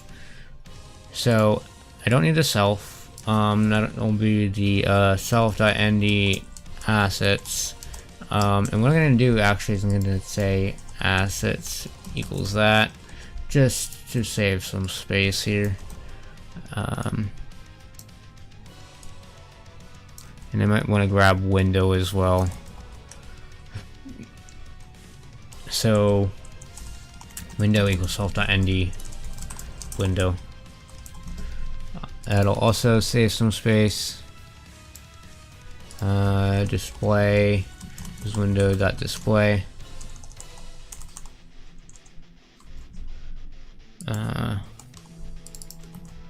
And then I could drop these right here. Actually, I can probably just do this. I don't think I need just straight up window. And then, so this is gonna need to be, this needs to be shifted to the left based on the width of the text. So we can do assets dot white font dot width, and then we can give it our text, which is this. Let's say text equals that, and then we can do that. So we can grab that width and subtract it from here, and then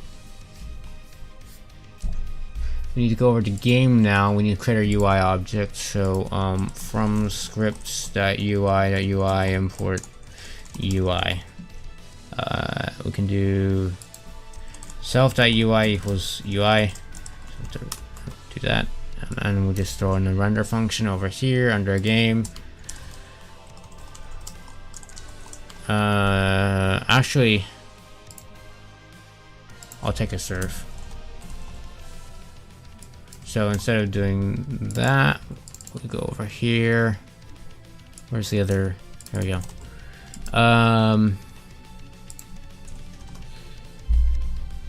So we pass it the serve from here, which means self.window.display. Let's see if that works. ABC. Cool. We have our 4 names over here, which indicate the turn order. So if I put in my actual username, they're all the same for now because I don't actually have separate users.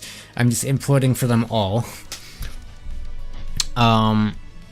So this is going to be our turn order. So white would go first, and now I need to actually enforce that turn order. So what we do here is we go to here, and we gotta, on the execute of the moves, we need to break these out by user move, player moves, and it'll be by the team IDs. So self dot p dot team ID will be an empty list for p in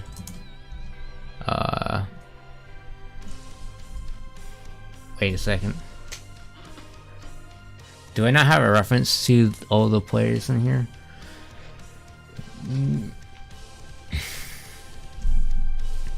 So, okay, what I'll do is that, and then I'll derive it from the pieces. So for move in, we have self.move q. It'll be a piece ID, I believe.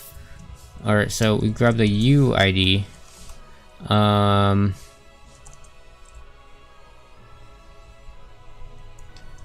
The way we disassemble this is gonna be weird.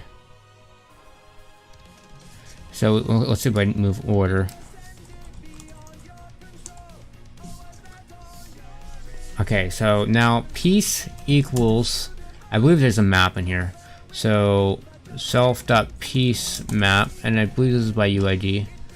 So we give it our UID to get the piece, and that can be to get our team.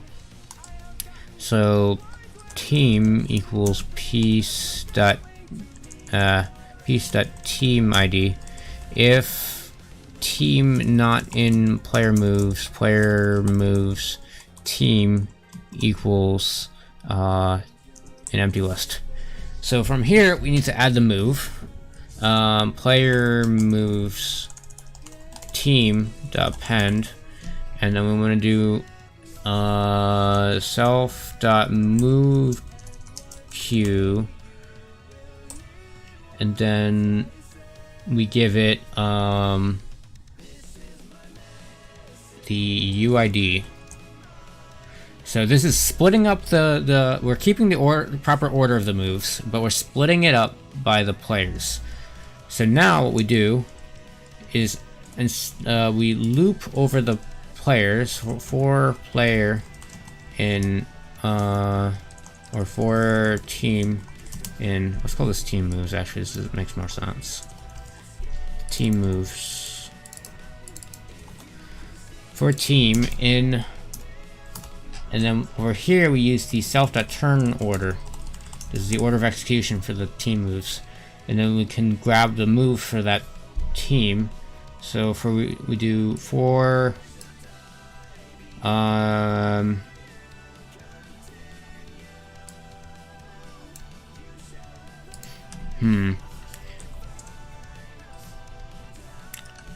for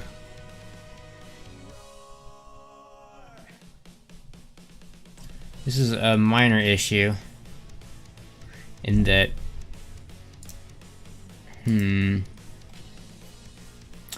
I do need to say the UID and the destination. For move in team moves team, and then we can grab the piece. Well, UID equals move 0. Location equals move 1. And then we can do piece equals self.piece map of the UID. So that matches down here now, I believe. So let's make sure the UID is valid though. So if UID in self.piece map. Actually no, I can force that over here. If UID in self.piece map. So we grab the UID, the location, the piece, and then we can do all our movement stuff. We might wipe all this other stuff. Well, let's see if this works. Oh, I need to switch this to rooks. Rooks are better for testing this. Actually, no, I can test it with kings. So we just need to move them.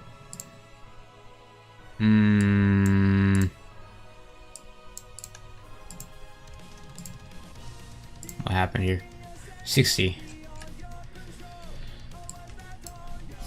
For team in turn order. It needs to be if team in team moves, because it's possible the team didn't make a move.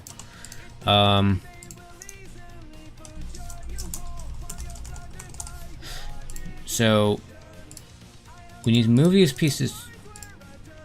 Piece has no attribute team ID. I thought they did. Pieces. Oh, it's owner. And the owner is assigned to the team ID. Right. So that becomes owner. And then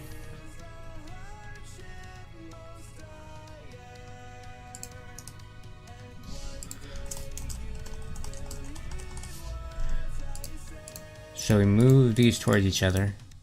Still no. Okay, that's yeah, that's also an easy fix. That's just boop. Can't add an integer to a list like that. You gotta add a list to a list. Ooh, these that's not correct, but whatever. So, if I move these to the same spot, even if I move this one first and then this one's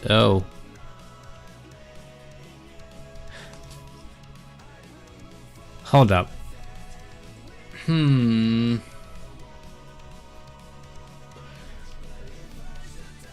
So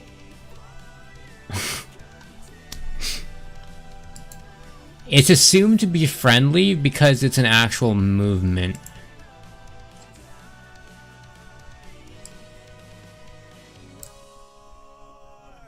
Okay, so this is gonna only apply to the local stuff because normally as a player you can't move multiple teams. But I will create the logic here for friendly and enemy positions. So I need to do if not that, if can grab the other pieces.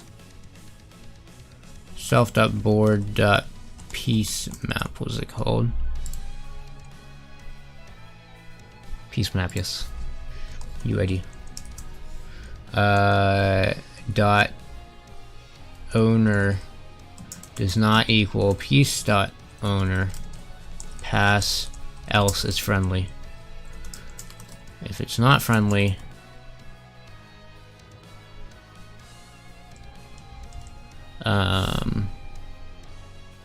then we do enemy positions.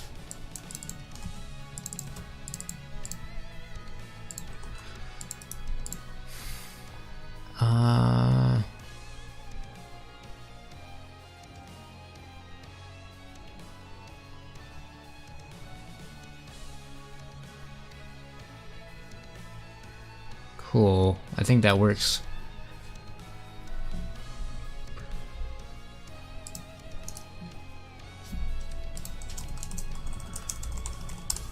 So theoretically, set does not support item assignment.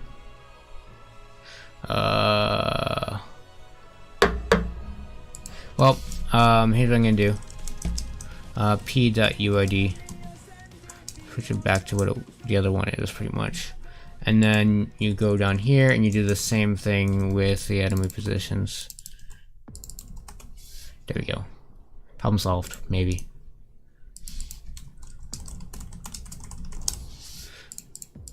Okay, we move them towards each other. So we have, in this turn order, blue goes first, which means that even if I move this one here and then do that, the one that survives should be pink.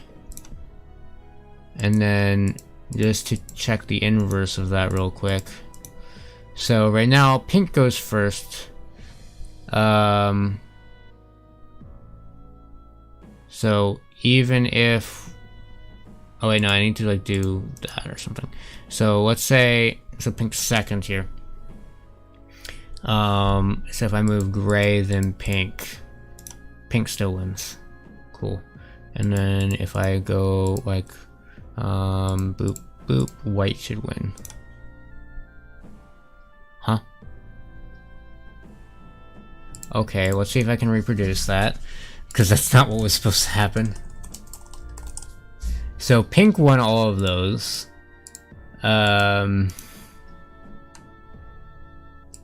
So I need to like rotate this so that,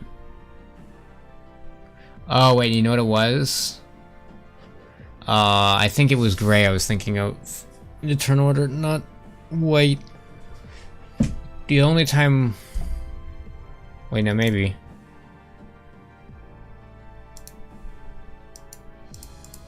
Oh, the way it's rotating is up instead of down.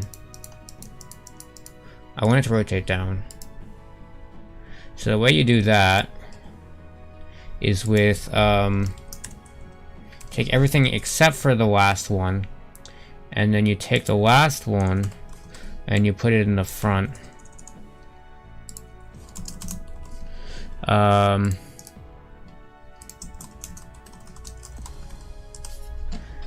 So let's do this. So pink is after white. So we want white to be on right there. And then we say pink, or pink go here, white go here, and white should win that. Cool. And then if I reproduce that with, if I go here and here, boop, boop, boop. If I go white, then pink. Okay, that works as intended. Cool. So that is that feature. We've got the turn orders with the execution order. So next up is turn timers, which is gonna be weird. And then max moves. So that'll depend on how many turns have passed. So I can add a turn counter, I guess. So self.turn ID equals 1. So this will increment every single time you run and execute. So you do plus equals 1, and then over in the UI I can reference that and be like,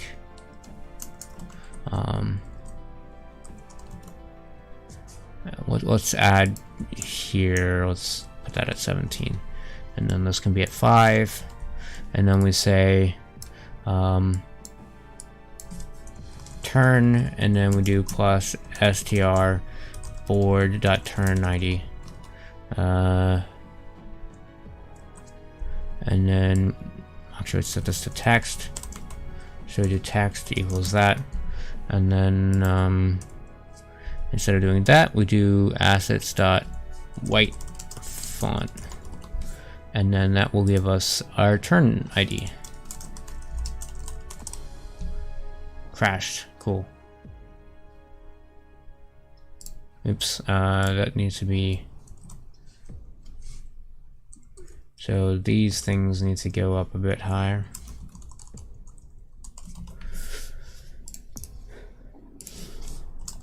DaFluffyPotato.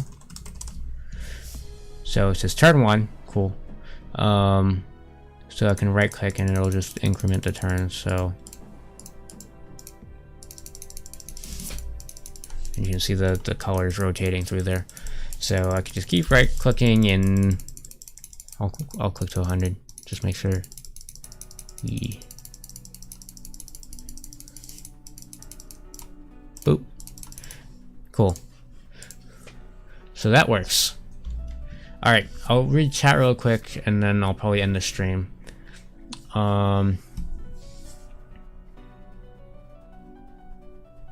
Is this based on an already existing game or completely new? Like, it's not using an existing code base if that's what you're asking, but it is based on the game of chess. I'm assuming you're asking about code bases, but I mean, it's based on chess. There is also other chess battle royales but they aren't implemented the same way I'm going to do. The way I'm doing it is everyone does their turns at the same time, and you kind of have to predict what your opponent's going to do if you want to take their pieces. Or well, you don't have to predict if your turn's first. So if you look at the turn order, so white doesn't have to predict. Like, so let's say white is let's put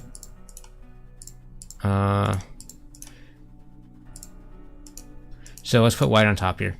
So white does not have to predict what or well, let's put this over here for the sake of example. Or there you go.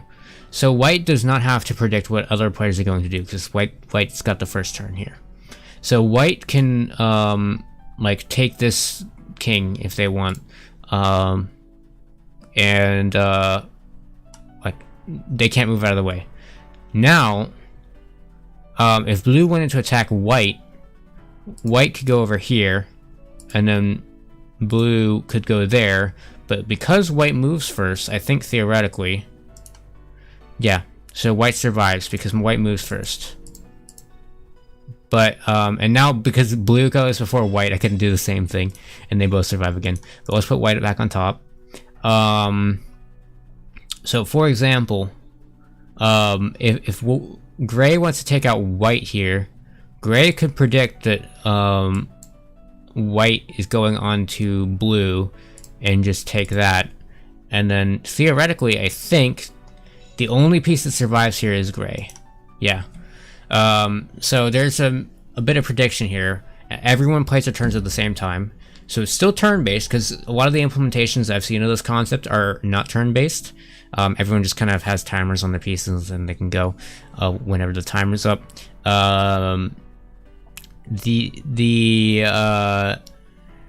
The problem with turn-based itself, though, if you're actually breaking it into individual player turns, is that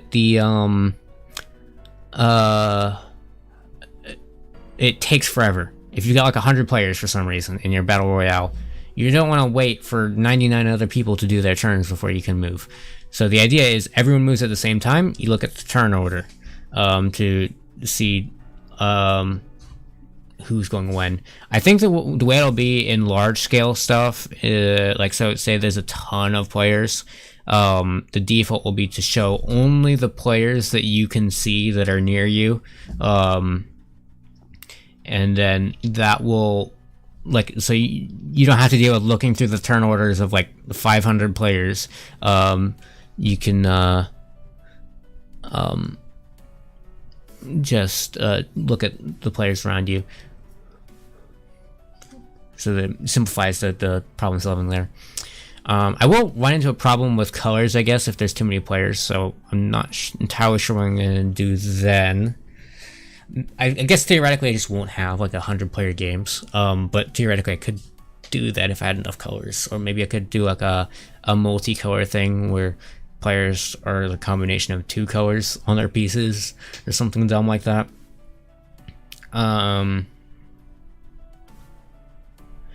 Anyways, so yeah, that's the basic idea. I'm going back to reading chat.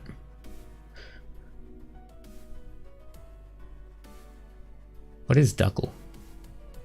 What? Is it a project that I just started? I started it this week, so that's why I didn't put out a video this week, just because I started messing around with this.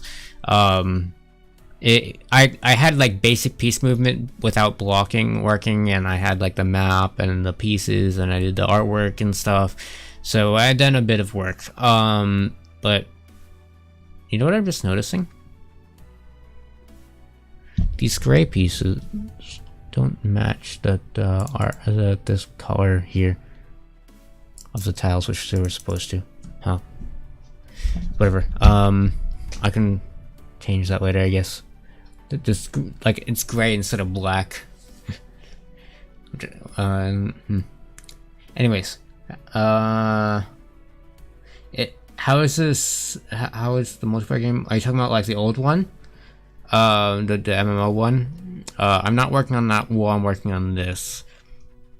I'll probably go back to it after I finish this. This chess game shouldn't be too big of a project. I guess technically there's a lot of random fun things I can add, like menus and stuff and stats and ranks and stuff. But for the most part, I'm going to it's not that complicated of a game. And also there's the visual effects aspect. But I mean, most of the things that I have like the need to be done for this game is just like in this list. So there's not a whole lot left in terms of this is the core functionality right here. There's other stuff, and then there's menus, but most of it's just like right here, which if you look at this list isn't that much. So yeah. How did I learn game development? I just was doing it, and I did it for 9 years. That's kind of how that went. I learned it from a tutorial. There's a link to it in the description that I learned Python from. And then I learned Pygame from, even though that same tutorial has stuff for Pygame, I didn't follow that. I followed random Stack Overflow things and sample scripts and all sorts of other stuff for Pygame. Does the server run a thread for each client? So I have not written the server for this yet. The way that it'll work is it'll be a Flask server, and it'll be just doing API requests. It won't be using sockets like my other multiplayer game, because it doesn't need to be real time. Because it's a turn-based game. So, yeah, for the other game, well, let's say for this, I'm going to be using just an API with Flask. And then, so, the way Flask works is I think it's a thread for each request, which is fine. It'll have one common memory which will keep track of like the games and like the players and stuff, so the players can make requests for themselves only, stuff like that.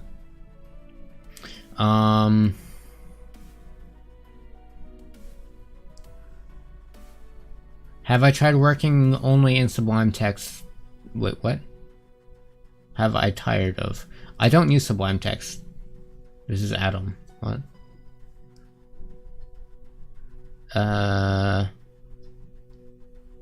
Tried redevelop or Firebase? I don't know.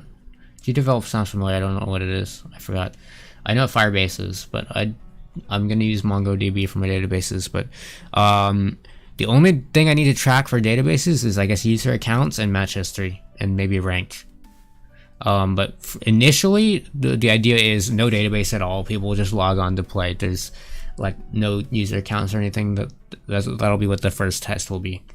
Because why do you need accounts if there's no match history? So, yeah.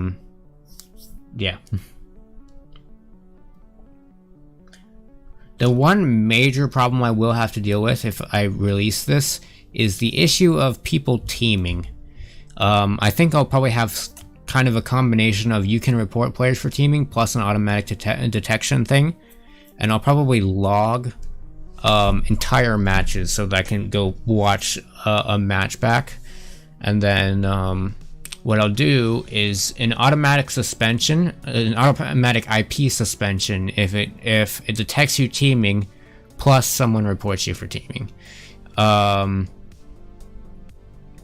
So I can do that to kind of automatically handle things, so it doesn't get too bad. And then what I'll do is that the suspension will be removed upon review if I look at the game and I'm like, those people probably weren't taming or something like that. But I think for the most part, the automated system will probably match my expectations or something like that. I don't know. That'll probably also be implemented with user accounts. So it'll be both an IPA ban and a user account ban. So, yeah. What about the Pygame course? I said it'll be coming in September. I said that a while ago. So the idea was that I was going to work on that during the summer. I didn't end up finishing that. And then now I'm back in school and I have a job, so it's kind of on hold. It's on my list of things to do, but right now I feel like I'm kind of behind on getting YouTube videos out from my YouTube channel, and I also I want to release something this year. This might be... Oh, I hate the thing where you shake all your windows and it just, like, minimizes everything. That's not... Nope. Boop, boop. Okay, now I can see what I'm doing here. But yeah, so... this game might be the game I finish for the year. That might be what I'm doing. And after I do this... I need to stop shaking the windows. What? So after I finish this... Oh, I forgot. My avatar freezes if the window's not open. After I finish this... I have a 3D avatar thing based on webcam pose estimation thing I'm working on this year. It's partially for a class, but then also I'm doing a more complicated version of it for fun on my own time. And then I think after those things and I get caught up on some things I want to need to do for my YouTube channel, I'll start working on the course again. So I don't know when all that stuff will come together, so we'll see. But I would say that definitely by the end of, like, I can almost guarantee that at least by the end of next year I will have that course out. But not, I think the chances of me finishing this year is kind of like 30% chance, because there's a lot of stuff I gotta do for that course. That course is gonna be like probably, well, easily over 100 hours of my time. So my hope now is probably like spring or winter next year. So maybe the first 4 or 5 months of the year is what I'm hoping to get it done. Yeah, so I mean, this is an easy project. It's fun, it's multiplayer, that hopefully I can get done by the end of the year. Well, I mean, I'm hoping it'll be playable maybe next week. So that is the idea. I got a lot of stuff going on. But yeah, so my main problem right now is that I've got a full-time course load at school, and I'm working 24 hours a week at a part-time software engineering job. And then I have other obligations. So, I mean, I've mentioned before that I play some VR esports competitively. I have, like, real-life obligations as well.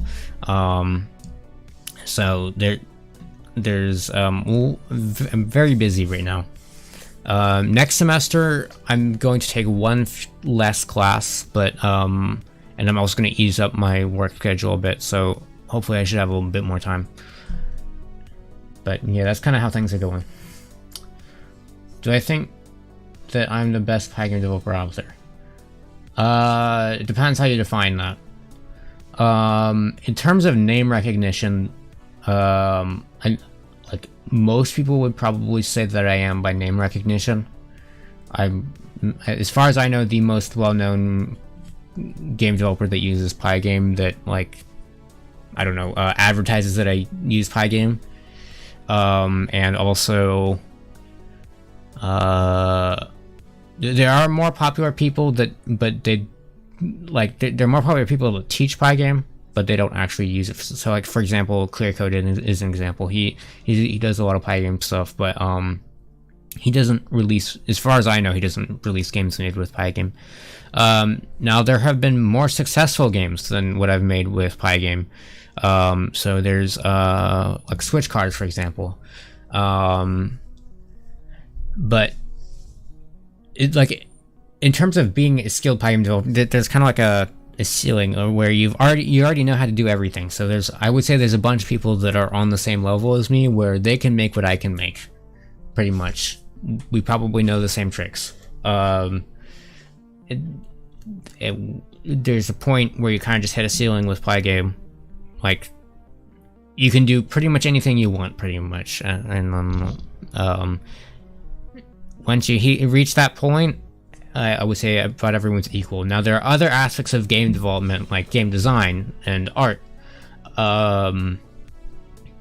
So one of the major advantages I have, like, probably, if depending on how you're doing this comparison, is that I'm above average by quite a large amount when it comes to art for someone that does programming.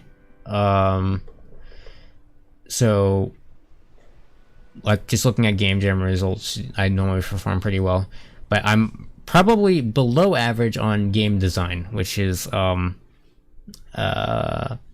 problem. So it really depends on how you look at it. There's arguments for yes, there are arguments for no. And overall, I would say, like, if you're talking strictly in terms of Pygame, I would say there's a bunch of people who are equivalent to me, because there's a bunch of people that can do just about anything they want to do with Pygame. So, yeah, that's how it is. What defines to me the best software engineer or game developer? So software engineering skills are, it's a lot of problem solving and knowledge combined.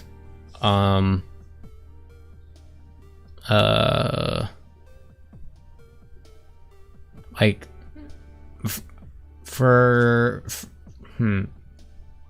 like, to me, the most important thing is for software engineers, is to be able to independently make whatever you want, pretty much. And the more types of the more stuff you can make, and I guess the more I guess there is a level of clean code where it's like your code is extendable and stuff, but you also, I have that video about how sometimes you don't want to have clean code, but the ability to write good code is an important skill, I think, as well. But the big thing for me is being able to make pretty much whatever you want without help, aside from like Googling things, I guess, and to be able to do it quickly. Those are kind of the metrics, I would say, for being a software engineer. And being able to make whatever you want comes with, well, requires its own problem solving skills and knowledge. So, and depending on how you weight those different factors, you can get different results for who you think is the best software engineer. And well, there's also the aspect of, can you make stuff without making bugs, which has varying levels of importance depending on what the type of thing you're working on. Like if you're working on safety systems for, like, in my experience, I've worked on safety systems for rockets. You don't want to make mistakes there. But in game development, you can make a mistake, and you can, so what if something behaves a bit weird, or it has occasionally a crash? As long as you catch most of them, and can fix them, you're good. And it's not a huge issue if you make a couple mistakes here and there. So, that's just like one example of how one of the various aspects varies depending on what you're trying to do. So, like, with any of these comparison types things for skills, it's really hard to define, and I would say you shouldn't be able to, because it depends on circumstances and what your own preferences are. And the same thing I'm saying about software engineers also probably goes for game developers as well, except the scope is different. So for software engineers, I said make whatever you want to be able to make, and then for game developers, it's make whatever game you want to make. So software engineers is kind of, to me, a bit broader. And then also, I personally have a lot more emphasis on being able to make whatever you want to make as being important for software engineers than most people. So there are lots of people that can only do like one thing, like they can only make websites, or maybe they can only do the front end of websites, or they can only do embedded software development or something like that. So there are people that would say that those people can be very good software engineers, but I would agree to some extent, but to also some extent I would say they're missing the factor of being able to do whatever they want. And I think the experience from doing other things comes into play in some of the more obscure solutions you would have to implement for whatever you're working on. So I don't know. It's all depending on how you weight things, which is preference. What is the best way to get a job in programming, in my opinion? I'm not sure to be good at in your question. What be good at what? The job in programming? I'm not sure, but so what's the best way to get a job in programming, in my opinion? So technically the easiest one is to freelance. You can, I don't think it's very difficult if you're willing to take bad wages initially to find freelancing stuff. So there's like places like Upwork. Personally, my freelancing experience has been that since I have like a reputation, people contacted me asking me to do development work for them. And actually, I would get the first freelancing job I did. I got before my YouTube channel was popular. It was only because the person knew about me, and they didn't even really know about my YouTube channel, that I got that first one. So they knew about me from the things I had made rather than my YouTube channel. But then the second one was because of my YouTube channel, and then I haven't done another one since. So, but in general, freelancing, I don't think it's too difficult to find stuff in the normal way where you go to like Upwork or something, as long as you're willing to take low rates at first. But the freelancing stuff will, if you're going through something like Upwork, it'll almost never, I think, pay as well as a normal job. Now, if you're getting the freelance stuff the way I got it, where people come to you because they know you, you can, I think, normally get better deals there. But even then, with freelancing, well, actually, the advice I'm giving here is actually with respect to being in the US, because the issue with freelancing is that you're competing against people outside of the US who are willing to take much lower wages. So if you're outside of the US, freelancing is a very good way to go. If you're in the US, like I said, it's usually better to get a job, because most of the freelancing stuff you're competing with people outside of the country, whereas most of the jobs you're competing with people in the country, so the wages are higher. So now getting a job, like a proper job that's not freelancing in the well, anywhere, I guess. Well, my experience is in the US, so I'll just say this applies to the US. Most places expect a degree. So there are places that will hire you without a degree. So there's a very high-end tech stuff. So there's like Google, they'll hire you without a degree, they don't care. And then there's the, I guess, less academic software engineering type positions, like a front-end web developer. A lot of times those people don't need to go to school. A lot of the web development stuff are jobs that are kind of open to people that don't go to school and get a degree. So if you want to do some of, like, for example, one of the main sources of jobs in the US is actually the defense industry. Now those types of positions, because they're older companies and because they're not stuff like web development, those are the types of ones where you would need a degree. So a degree helps. And then also, if while you're getting your degree, you should almost definitely get internships, and they're usually not too hard to get, especially if you use the resources through your university, if you've got a decent university for that type of thing. Now, if you don't want to do the college route, then I think there are maybe some certifications. I don't know if you can.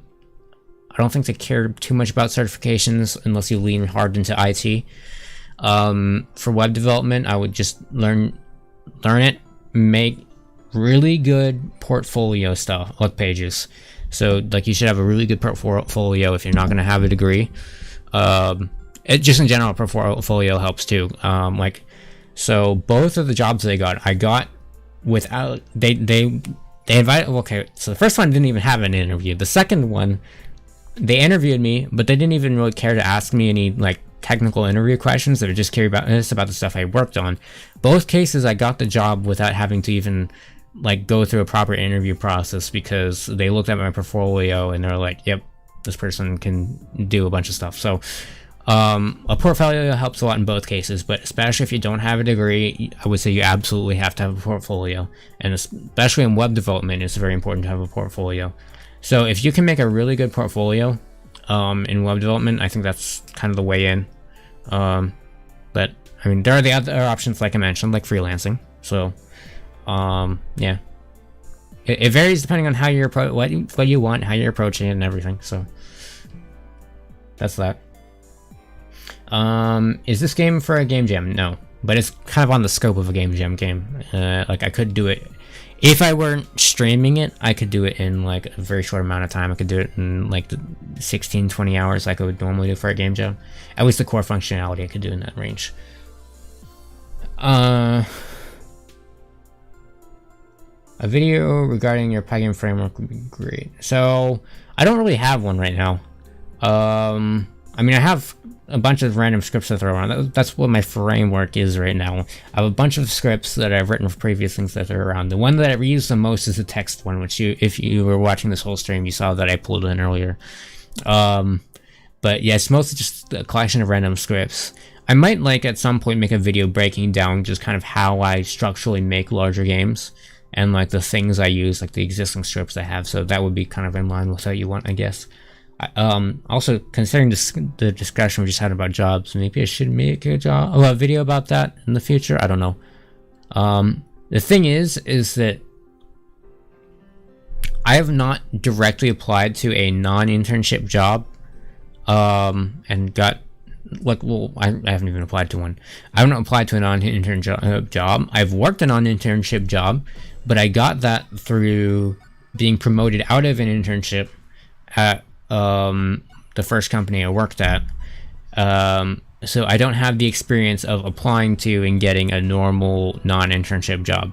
So but aside from that, I do have a fair amount of experience and thoughts in the area, so maybe I'll make a video about that. I don't know, maybe I want to wait until I've had a proper job that I applied to that's like normal full-time and actually got, rather than being promoted into one.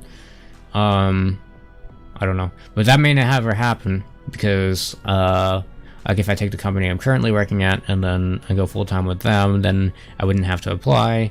And then there's also the possibility that I work for myself, in which case I would never have those experiences. So I don't know, might make a video about that, might not, who knows.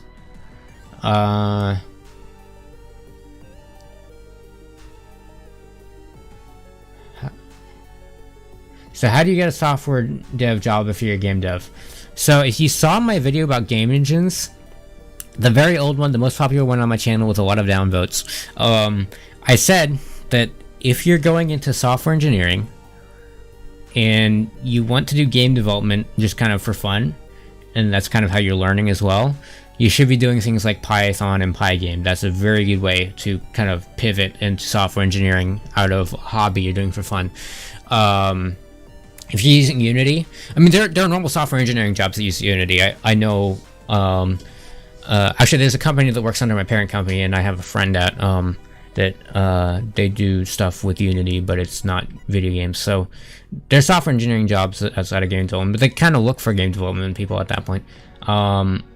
But for the most part, if you want a normal software engineering job, you would kind of avoid Unity because there's not a ton of C# jobs, and then also you're not using C# half the time when you're using Unity. You're doing other stuff like in the Unity editor, and you're doing other game development things. So you get a lot more software engineering experience doing things from scratch with like Python and Pygame. So another option, depending on the industries in your area, like for example, for me, doing game development with like C++ from scratch, that would be also an applicable way to get into software engineering. But that's because my area has a lot of C++ jobs. So, yeah, so I would just kind of do your game dev thing, build a portfolio, and then make sure you make some stuff that isn't game development stuff, so they know that you can do some other things. So, for example, let me pull up my stuff here. So I have this. Actually, wait, hold on. So I have, this is my website. Here's my projects and stuff. But right here, there's something that's not a game, which is this. This is a lot of stuff. Actually, I have other stuff that isn't games in here as well. I have this, the pixel art tool. And then I have this, which is just a Beat Saber tool. And then, so, I mean, this is like dealing with massive amounts of data, like 5 million scores, 150,000 leaderboards. I've dealt with, almost 50 million API requests. So the scale of like this project, it looks good on my resume, but, yeah, so I'd say have a portfolio, work on the game development stuff if it's fun for you. Make some of that can be on your portfolio. I would just recommend don't have all of your stuff as game development stuff, and then you just apply for jobs as normal. And what you do is you wouldn't necessarily present yourself as a game developer, and you would just kind of show your general skill set. Like for example, why did I close this? I have a skills tab on my website that's pretty representative of my resume, my actual resume. So I have this. This is the type of thing that I show to, like on my resume. Like this isn't what my resume looks like. It's not like a normal Word document without images and stuff. But, so, except I will have, so I do have these disclaimers in a bunch of areas where I'm not disclosing some information, like things like this, or, I don't say what university I go to, although if you do some digging, it's not hard to figure out what university I go to. But my resume does actually fill out the like it gives all the information. But so the way I present myself here, I have like I show my language, the languages I'm comfortable with. I show some other languages I know. And just like from the languages set, you don't know I'm a game developer. You look at and then this is where I list all the things I'm kind of familiar with. So, I have experience in a lot of non-game development areas, and I think this is what, if you're pivoting, you should, have experience in non-game development areas, and this is where you'd show it. Well, you should show it. And you kind of show it along with the game development experience you have. So like, I do have a section for game development, where I list that stuff, and I think there's other stuff in here that I've learned from game development. I learned this from game development, but it has other applications. I learned this from making websites, but let's see. There's not a whole lot in here that I guess I learned these from game development too. And this. But it's like scattered out in here. You don't be like, I just do game development. That's not how you do it. I do have like, I have my experience thing on my resume is a lot more ordered. Because I don't want to in here say what my exact employment history was. It's just kind of a general blob of experience. And my resume is more ordered. But normally if you're looking for your first job, I guess, and you're coming from game development as a hobby, you wouldn't have things on your resume where it's already game development jobs. But like once you get kind of into one field, a lot of times it does kind of leave you stuck in that field or peripheral fields. Fortunately for me, I've got my own stuff where I clearly do game development type things. I've worked on rockets. I work now on flight simulators. So I have a fairly broad record when it comes to experience, so I can kind of apply to a lot of different things. But yeah, like the overall idea though is that you do, if you're pivoting from game development, you do want to kind of add in, like you want to get experience in other areas as well, and you want to show that, and you don't want to just present yourself as a game developer. Anyways, why are you guys saying face reveal?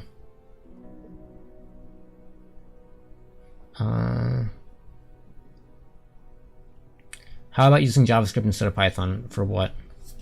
Like, for getting a job? You'll end up in web development probably if you do that. I don't know if you want that. If you want that, sure. If you're asking if I should use JavaScript instead of Python, well, me personally, I don't like JavaScript really, and I use Python wherever possible. So, for a lot of people use JavaScript for backend and web development. I use Python. I mean, there are jobs where you use Python, but I don't really want a web development job anyway. So, yeah, just like, I mean, JavaScript has its applications. There are jobs for it. I personally don't like it, so I don't really use it that much. I use it in the front end of my websites because you have to kind of. It's that's what it was originally intended for. And then I use it for some classes and stuff. So I have some back end experience with it. And I've used it for some weird hacked up stuff. So the original implementation of my face tracking used like half JavaScript stuff, but that got replaced. Can I make a multiplayer 3D RPG in the assembly language? So technically, I could. So I could do it in MIPS assembly, which is not really a thing anymore. So I have no idea how to do it in like x84 or x86 or whatever it is. I don't know how to do it in Intel's instruction set. I know how to do it in MIPS, which is what we learn in my universities, but that's not really used for anything. But theoretically, if I had a MIPS processor, I would kind of know how to do it. The only thing I wouldn't know how to do right now is basically access to the display from assembly, which is going to be dependent on your operating system. But aside from that, I know the lower level math for doing 3D stuff. I know how to do netcode. Oh, and also, yeah, the network interfaces. I wouldn't know how to do that in assembly. But the actual logic, I've used assembly. I know it. I understand it to the point where I could work out how to do normal programming with it. It would just be extremely tedious. But I do know the lower level computer graphics stuff to do 3D stuff. I know how to do networking and everything. It's just like the interfaces with the network devices and the display that I wouldn't know how to do in assembly. But yeah, I can almost do that. So I can almost, yeah. JavaScript for game development. I would not recommend it. It's about, there are people that do it. I think, so there's a game called Crosscode, I think, that was made with JavaScript. So people say it's made in HTML5, which I think that's done in JavaScript, maybe, I don't know. But for the most part, I would advise against it. JavaScript does actually run faster than Python because of the way the interpreter is written, but performance isn't really the issue. It's more like there's not a whole lot of, I guess, libraries for doing that. They exist, and you can do it, but there's not a whole lot. There's like phase.js or something, and there's 3JS, or was it phase or phaser, something like that. But you can do it. It's just there's not as much of a community around it. There's not as many libraries. There's I don't know how portable it is. Like, it's portable in the sense that it will run in your web browser in a lot of cases. but like compiling it into an application, like I guess what you can do is what you would do. What's it called? The Electron, is it? The way that Discord works, where it's actually basically a web browser window, and it's running JavaScript and everything, but it just looks like its own window. That's how you can make standalone applications. But so there are ways to do it. It's just not a lot of people do it. I also I feel like Python's a better language for this type of thing, anyways. You're 2020, not 20. You're 22, newbie computer science student. What's a good language for you to try to learn from your experience? If you're new, I would say Python, because Python has like so many applications. There's so many jobs you can get with it, and then it's easy to learn. It's just all around a good language to start with. And then from Python, I would say if you want to go into web development, learn JavaScript. If you want to go into there's a wide range of other jobs you can do, but for example, the stuff I've done with rockets and flight simulators, that's all C++. So, or not all C++, I've done C++ and Python. So I would pick up C++ as your second language if you want to get into some of the lower level software engineering stuff outside of web development. But I mean, depending on your field, you might want to pick up a different language, maybe Java or something, but I haven't seen a whole lot of Java stuff. Is there a backstory for my username? Yes, there is a video about it on my channel. I won't explain it here because it's kind of long. Have I tried my hand at Python? I know about it. So a lot of those Python compilers don't really help with Pygame. So Pygame is because of the way the library works with the underlying stuff in SDL, which is in C and C++. A lot of the compiled stuff actually slows down the Pygame calls, so you kind of don't want to use it when you're working with Pygame. So I haven't. At least that's what I've been told by people who BlubberQuark has a thing where he talks about that. I think it's a blog post or something where he mentioned that. So in BlubberQuark's a Pygame contributor, but I've also seen him in a lot of game jams and stuff, so I've kind of been around him for, I don't know, several years. Yeah, so there are applications for it, but a lot of stuff can make good use of the Python compilers that really speed things up. But game development, you don't really need the performance. It doesn't really help you to begin with. It actually negatively impacts you in most cases. There are cases where your games are computationally expensive, your code is running a lot. And in those cases, a lot of times you should be working in a different language if for some reason you've got a project like that, but most projects you don't need that performance. And compiled Python doesn't really help you with that much anyways, usually. So, yeah.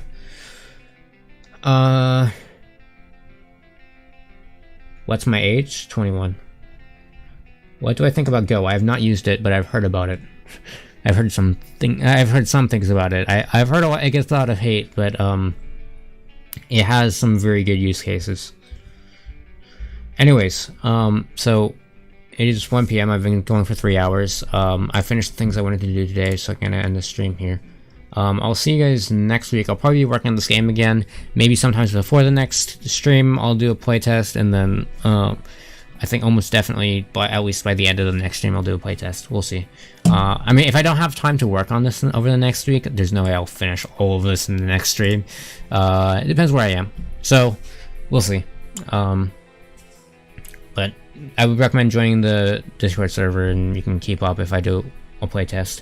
My goal for this game is to maybe start it off with, after some playtests, run the servers 1 day a week. So that everyone just comes in on that 1 day, or maybe just a couple hours per week, but at the same time every week, so everyone just knows to come and join, and then that way I can kind of build a user base where everyone's coming on at the same time, maybe, and then I'll slowly expand the hours. and also expand the user base by like posting on itch.io, and if people really like the game, maybe I can raise some money for it and then put it on Steam. We'll see. What did I do at my rocket related job? I was working on software. Well, trying to decide if I should say this or not. I will say I don't want to go too in depth because I don't want to dox myself. Because depending on how much detail I give on what I worked on, it can get to the point where I'm the only person or one of only a few people in the world that have worked on it. But so I'll say I worked on safety systems for rockets. But it also handles, like I'm working with all of the navigation stuff, and we also had to run flight simulations for our safety systems. So I worked on the embedded part of those safety systems. So I wrote the code that goes onto a bunch of rockets, but I also worked on stuff that ran rocket flight simulations as well. So I did both, because both were necessary for my job. And that's the job where I got promoted out of being an intern, because I started taking on some of the responsibilities that it didn't make sense for me to be an intern. Anyways, yeah, so I'm going to end the stream here. I'll see you guys next week. Thanks for watching.